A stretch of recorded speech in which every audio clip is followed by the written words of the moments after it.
ਸ਼ੇਰੇ Punjab AM 600 ਤੁਸੀਂ ਇਸ ਵੇਲੇ ਸੁਣ ਰਹੇ ਹੋ ਤੇ ਇਹ ਹੈ ਦ ਨਵਜੋਤ ਢਿੱਲੋਂ ਸ਼ੋ। ਅੱਜ ਹੈ 23 ਮਾਰਚ ਤੇ 23 ਮਾਰਚ ਦਾ ਦਿਨ ਸਾਡੇ ਲਈ ਬਹੁਤ ਵੱਡਾ ਦਿਨ ਹੁੰਦਾ ਹੈ, ਖਾਸ ਦਿਨ ਹੁੰਦਾ ਹੈ। ਤੇ ਅੱਜ ਦੇ ਦਿਨ ਜਦੋਂ 23 ਮਾਰਚ ਦਾ ਆਪਾਂ ਨਾਂ ਲੈਂਦੇ ਹਾਂ, ਬੱਚੇ ਨੂੰ ਪਤਾ ਹੁੰਦਾ ਕਿ 23 ਮਾਰਚ ਦੀ ਕੀ ਮਹੱਤਤਾ ਹੈ, ਕਿਉਂ 23 ਮਾਰਚ ਨੂੰ ਅਸੀਂ ਇੰਨਾ ਮਹੱਤਵ ਦਿੰਦੇ ਹਾਂ। ਅੱਜ ਸ਼ਹੀਦ ਭਗਤ ਸਿੰਘ, ਰਾਜਗੁਰੂ, ਸੁਖਦੇਵ ਤਿੰਨਾਂ ਨੂੰ ਯਾਦ ਕੀਤਾ ਜਾਂਦਾ। ਇਹਨਾਂ ਤਿੰਨਾਂ ਨੌਜਵਾਨਾਂ ਦੀ ਸ਼ਹਾਦਤ ਦਾ ਦਿਨ ਹੈ। 90 ਸਾਲ ਪਹਿਲਾਂ ਇਹਨਾਂ ਤਿੰਨਾਂ ਨੂੰ ਫਾਂਸੀ ਦਿੱਤੀ ਗਈ ਸੀ ਭਾਰਤ ਦੇ ਵਿੱਚ। ਅੱਜ ਜਦੋਂ ਅਸੀਂ ਸ਼ਹੀਦ ਭਗਤ ਸਿੰਘ ਉਹਨਾਂ ਦੀ ਗੱਲ ਕਰ ਰਹੇ ਹਾਂ, ਉਹਨਾਂ ਦੇ ਸਾਥੀਆਂ ਦੀ ਗੱਲ ਕਰ ਰਹੇ ਹਾਂ, ਨਾਲ ਨਾਲ ਇਹ ਵੀ ਦੱਸਣਾ ਲਾਜ਼ਮੀ ਹੈ ਕਿ ਪੰਜਾਬੀ ਦੇ ਸ਼ਾਇਰ, ਪੰਜਾਬੀ ਦੇ ਕਵੀ ਪਾਸ਼ ਉਹਨਾਂ ਦੀ ਸ਼ਹਾਦਤ ਦਾ ਵੀ ਅੱਜ ਦਿਨ ਹੈ। ਅੱਜ ਭਗਤ ਸਿੰਘ ਤੇ ਪਾਸ਼ ਇਹਨਾਂ ਦੋਹਾਂ ਬਾਰੇ ਹੀ ਮੈਂ ਗੱਲਬਾਤ ਤੁਹਾਡੇ ਨਾਲ ਛੇੜਨੀ ਹੈ। ਡਾਕਟਰ ਸਾਧੂ ਬਿਨਿੰਗ ਉਹਨਾਂ ਦੇ ਨਾਲ ਗੱਲਬਾਤ ਮੈਂ ਪਾਸ਼ ਦੀ ਛੇੜਨੀ ਸੀ, ਪਰ ਅੱਜ ਉਹਨਾਂ ਨੂੰ ਮੈਂ ਹੁਣ ਇਸ ਪਹਿਲੇ ਹਿੱਸੇ ਦੇ ਵਿੱਚ ਵੀ ਸ਼ਾਮਿਲ ਕਰਾਂਗੀ ਆਪਣੇ ਨਾਲ।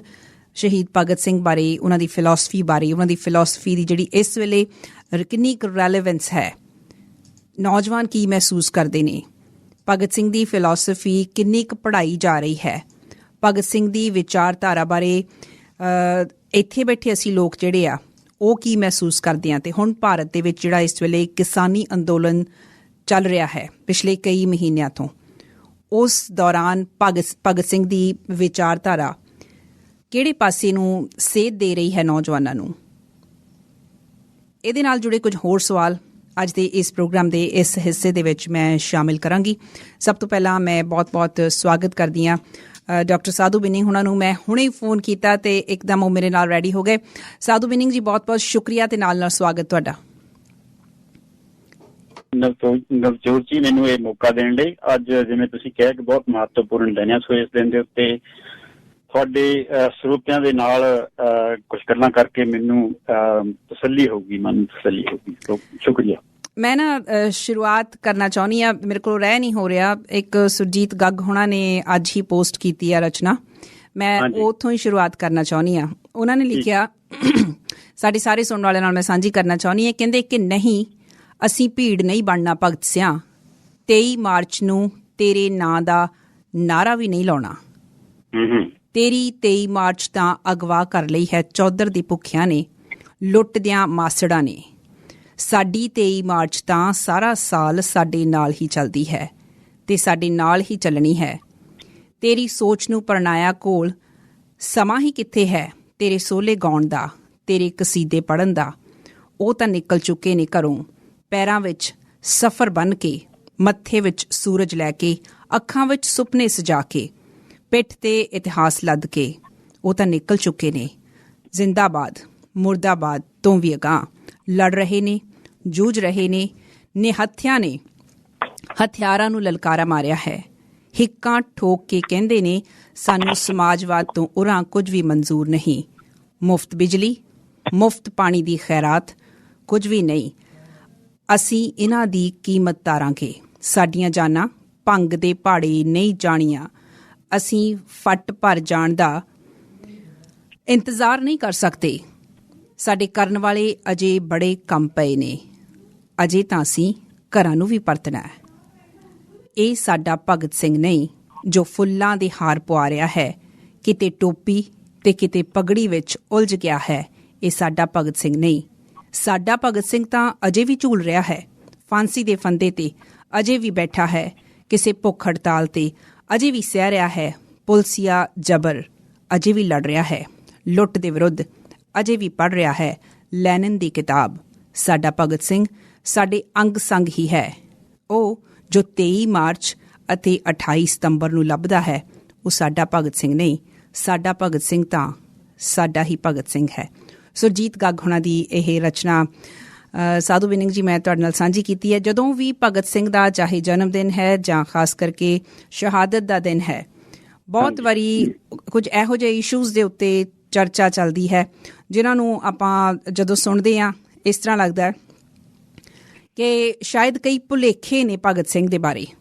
ਭਗਤ ਸਿੰਘ ਦੀ ਫਿਲਾਸਫੀ, ਭਗਤ ਸਿੰਘ ਦੀ ਵਿਚਾਰਧਾਰਾ ਨੂੰ ਨਾ ਕਿਸੇ ਨੇ ਬਹੁਤਾ ਗੂੜਾ ਪੜ੍ਹਿਆ, ਨਾ ਸਮਝਿਆ, ਨਾ ਸਮਝਣ ਦੀ ਸ਼ਾਇਦ ਸਾਡੀ ਇੰਟੈਂਸ਼ਨ ਹੈ। ਇੰਟੈਂਸ਼ਨ ਵੀ ਕਈ ਲੋਕਾਂ ਦੀ ਨਹੀਂ ਹੈ।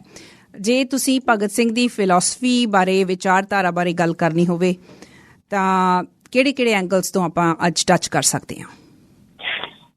ਬਿਲਕੁਲ, ਤੁਹਾਡੀ ਬਹੁਤ ਵਧੀਆ ਗੱਲ ਹੈ ਨਵਜੋਤ ਜੀ। ਇੱਕ ਤਾਂ ਪਹਿਲਾਂ ਜਿਹੜੀ ਤੁਸੀਂ ਗੱਗ ਹੋਣਾ ਦੀ ਕਵਿਤਾ ਸੁਣਾਈ ਆ, ਉਹ ਅੱਜ ਕੱਲ੍ਹ ਮਤਲਬ ਬਹੁਤ ਵਧੀਆ, ਪਿਛਲੇ ਕਾਫੀ ਲੰਮੇ ਸਮੇਂ ਤੋਂ ਵੈਸੇ ਉਹ ਇਸ ਕਿਸਮ ਦੀਆਂ ਕਵਿਤਾਵਾਂ ਲਿਖ ਰਹੇ ਆ ਜਿਹੜੀਆਂ ਇੱਕ ਵੱਖਰੀ ਸੁਰ ਵਾਲੀਆਂ ਹੁੰਦੀਆਂ। ਜਿਵੇਂ ਉਹਨਾਂ ਦੀ ਇਹ ਕਵਿਤਾ ਵੀ ਆ ਜੀ ਕਿ ਅੱਜ 23 ਮਾਰਚ ਜਿਹੜਾ ਭਾਰਤ ਦੇ ਵਿੱਚ ਗੁਜ਼ਰ ਚੁੱਕਾ, ਆਪਾਂ ਹੁਣ ਉਹਦੇ ਵਿੱਚ ਹੀ ਲੰਘ ਰਹੇ ਹਾਂ ਦਿਨ ਵਿੱਚ ਹੀ, ਉੱਥੇ ਬਹੁਤ ਕੁਛ ਭਗਤ ਸਿੰਘ ਦੇ ਨਾਂ ਤੇ ਹਰ ਪੱਧਰ ਦੇ ਲੋਕਾਂ ਨੇ ਕੀਤਾ ਤੇ ਉਹਦੀਆਂ ਗੱਲਾਂ ਬਹੁਤ ਸਹੀ ਆ ਕਿ ਭਗਤ ਸਿੰਘ ਨੂੰ ਮਤਲਬ ਉਹ ਆਪੋ ਆਪਣੇ ਤਰੀਕੇ ਨਾਲ ਪੇਸ਼ ਕਰਦੇ ਆ। ਤੇ ਅਸਲੀਅਤ ਇਹ ਆ ਕਿ ਭਗਤ ਸਿੰਘ, ਜਿਵੇਂ ਤੁਸੀਂ ਕਿਹਾ, ਬਿਲਕੁਲ ਤੁਹਾਡੀ ਗੱਲ ਇਹ ਸਹੀ ਆ ਤੇ ਮੈਂ ਪੂਰੀ ਤਰ੍ਹਾਂ ਸਹਿਮਤ ਹਾਂ ਕਿ ਭਗਤ ਸਿੰਘ ਦੀ ਵਿਚਾਰਧਾਰਾ ਨੂੰ ਲੋਕਾਂ ਤੱਕ ਉਸ ਤਰੀਕੇ ਨਾਲ ਪਹੁੰਚਾਇਆ ਨਹੀਂ ਗਿਆ। ਦੂਜੀ ਗੱਲ, ਕਿਉਂਕਿ ਆਪਣੇ ਭਾਈਚਾਰੇ ਦੇ ਵਿੱਚ ਜਿਹੜੀ ਪੜ੍ਹਨ ਦੀ ਰੁਚੀ ਬਹੁਤ ਘੱਟ ਆ, ਲੋਕ ਜ਼ਿਆਦਾ ਸੁਣ ਕੇ ਗੱਲਾਂ ਉਹ ਕਰਦੇ ਆ, ਸਿੱਖਦੇ ਆ ਜਾਂ ਸੋਚਦੇ। ਉਹਦੇ ਚ ਭਗਤ ਸਿੰਘ ਹੁਣਾਂ ਦੀ ਜਿਹੜੀਆਂ ਅਸਲੀ ਜੋ ਕੁਛ ਉਹ ਕਹਿਣਾ ਚਾਹੁੰਦੇ ਸੀ, ਕਰਨਾ ਚਾਹੁੰਦੇ ਸੀ, ਉਹ ਬਹੁਤ ਘੱਟ ਲੋਕਾਂ ਤੱਕ ਗਿਆ ਹੈਗਾ। ਹੁਣ ਕੁਛ ਇਸ ਕਿਸਮ ਦਾ ਲੱਗਦਾ ਪਿਛਲੇ ਕੁਛ ਸਮੇਂ ਤੋਂ ਕਿ ਉਹਨਾਂ ਦੀ ਜਿਹੜੀ ਵਿਚਾਰਧਾਰਾ ਹੈ, ਜਿਹੜੀ ਉਹਨਾਂ ਦੀ ਸਿਆਸਤ ਬਾਰੇ, ਜੀਵਨ ਬਾਰੇ, ਖਾਸ ਤੌਰ ਤੇ ਜਿਹੜੀ ਉਹਨਾਂ ਦਾ ਇੱਕ ਬਹੁਤ ਮਹੱਤਵਪੂਰਨ ਲੇਖ ਹੈਗਾ, ਮੈਂ ਸਮਝਦਾ ਮੈਂ ਨਾਸਤਿਕ ਕਿਉਂ ਹਾਂ, ਜਿਹੜੀ ਇਸ ਕਿਸਮ ਦੀ ਗੱਲ ਉਹਨੂੰ ਬਿਲਕੁਲ ਇੱਕ ਤਰ੍ਹਾਂ ਛੁਪਾ ਕੇ ਰੱਖਿਆ ਗਿਆ ਹੈ। ਇਹ ਤਾਂ ਨਹੀਂ ਕਹਿੰਦੇ ਕਿ ਇਹ ਕਿਸੇ ਬਹੁਤ ਸਾਜ਼ਿਸ਼ ਦੇ ਅਧੀਨ ਆ, ਪਰ ਇਹ ਸਾਜ਼ਿਸ਼ ਲੱਗਦੀ ਇਸ ਕਰਕੇ ਆ ਕਿਉਂਕਿ ਅਸੀਂ ਦੇਖਦੇ ਹਾਂ ਭਗਤ ਸਿੰਘ ਦੇ ਹੱਥ ਦੇ ਵਿੱਚ ਪਿਸਤੌਲ ਅਕਸਰ, ਹਨਾ ਜੀ, ਤੇ ਅਸਲ ਦੇ ਵਿੱਚ ਭਗਤ ਸਿੰਘ ਜਿਹੜਾ ਆ ਉਹ ਆਪਣੇ ਆਖਰੀ ਪਲ ਤੱਕ ਉਹ ਪੜ੍ਹ ਰਿਹਾ ਸੀ, ਉਹ ਲੈਨਨ ਦੀ ਕਿਤਾਬ ਪੜ੍ਹ ਰਿਹਾ ਸੀ ਆਪਣੀ ਫਾਂਸੀ ਤੋਂ ਕੁਛ ਪਲ ਪਹਿਲਾਂ। ਜੀ ਅਸਲ ਚ ਭਗਤ ਸਿੰਘ ਉਹ ਸੀ ਜਿਹਦੇ ਤੱਕ ਮਤਲਬ ਲੋਕਾਂ ਦੀ ਜਿਹੜੀ ਉਹ ਪਹੁੰਚੀ ਨਹੀਂ ਫਿਲਮਾਂ ਦੇ ਵਿੱਚ ਜਾਂ ਜਿਸ ਕਿਸਮ ਦੀਆਂ ਮਤਲਬ ਅਸੀਂ ਲੋਕਾਂ ਦੇ ਵਿੱਚ ਜਿਸ ਕਿਸਮ ਦਾ ਭਗਤ ਸਿੰਘ ਪ੍ਰਚਾਰਿਆ ਗਿਆ, ਉਹ ਉਹਦਾ ਹੀ ਇੱਕ ਪਾਸੇ, ਉਹ ਨਹੀਂ ਤੇ ਉਹਦੇ ਵਿੱਚ ਕੋਈ ਏਡਾ ਨੁਕਸ ਹੈ ਕਿਉਂਕਿ ਹੀਰੋ ਉਸ ਕਿਸਮ ਦਾ ਸਾਡੇ ਹਿੰਦੁਸਤਾਨ ਦੇ ਵਿੱਚ ਹੋਇਆ ਨਹੀਂ ਹੈ।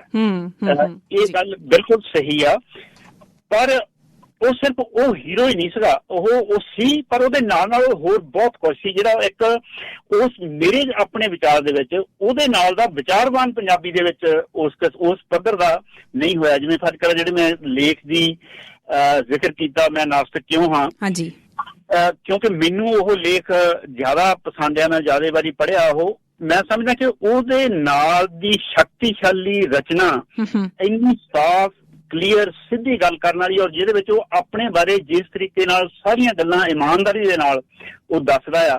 ਆਪਣੀ ਫਾਂਸੀ ਤੋਂ ਕੁਝ ਮਹੀਨੇ ਪਹਿਲਾਂ ਜਿਹੜਾ ਉਹ ਲੇਖ ਉਹਨੇ ਲਿਖਿਆ, ਅਜੇ ਉਮਰ 23 ਸਾਲ ਦਾ ਸੀ ਉਦੋਂ, ਉਹ ਲੇਖ ਹੈ ਜਿਹੜਾ ਮਤਲਬ ਉਹ ਜੇ ਕਿਸੇ ਦੁਨੀਆ ਦੇ ਹੋਰ ਥਾਂ ਕਿਸੇ ਮਤਲਬ ਵਿਅਕਤੀ ਨੇ ਲਿਖਿਆ ਹੁੰਦਾ ਤਾਂ ਉਸ ਵਿਅਕਤੀ ਦਾ ਇਸ ਕਿਸਮ ਦੇ ਜਿਹੜੇ ਵਿਚਾਰ ਆ ਉਹਦੇ, ਜਿਸ ਕਿਸਮ ਦੇ ਬਾਕੀ ਵੀ ਉਹਨੇ ਜਿਹੜੇ ਸਿਆਸਤ ਬਾਰੇ ਜਿਹੜੀਆਂ ਉਹਨੇ ਗੱਲਾਂ ਲਿਖੀਆਂ, ਉਹ ਜੇ ਮਤਲਬ ਲੋਕਾਂ ਤੱਕ ਪਹੁੰਚਦੀਆਂ, ਉਹਦੀ ਜਿਹੜੀ ਜੋ ਕੁਛ ਉਹਨੇ ਆਪਣੀ ਜੇਲ੍ਹ ਡਾਇਰੀ ਦੇ ਵਿੱਚ ਜੋ ਕੁਛ ਲਿਖਿਆ ਜੀ, ਉਹ ਗੱਲਾਂ ਜੇ ਸਾਡੇ ਸਾਰੇ ਲੋਕਾਂ ਤੱਕ ਪਹੁੰਚਣ ਤਾਂ ਸਾਡੇ ਲਈ ਭਗਤ ਸਿੰਘ ਆ ਉਹ ਇੱਕ ਵੱਖਰੀ ਚੀਜ਼ ਹੋਊਗੀ।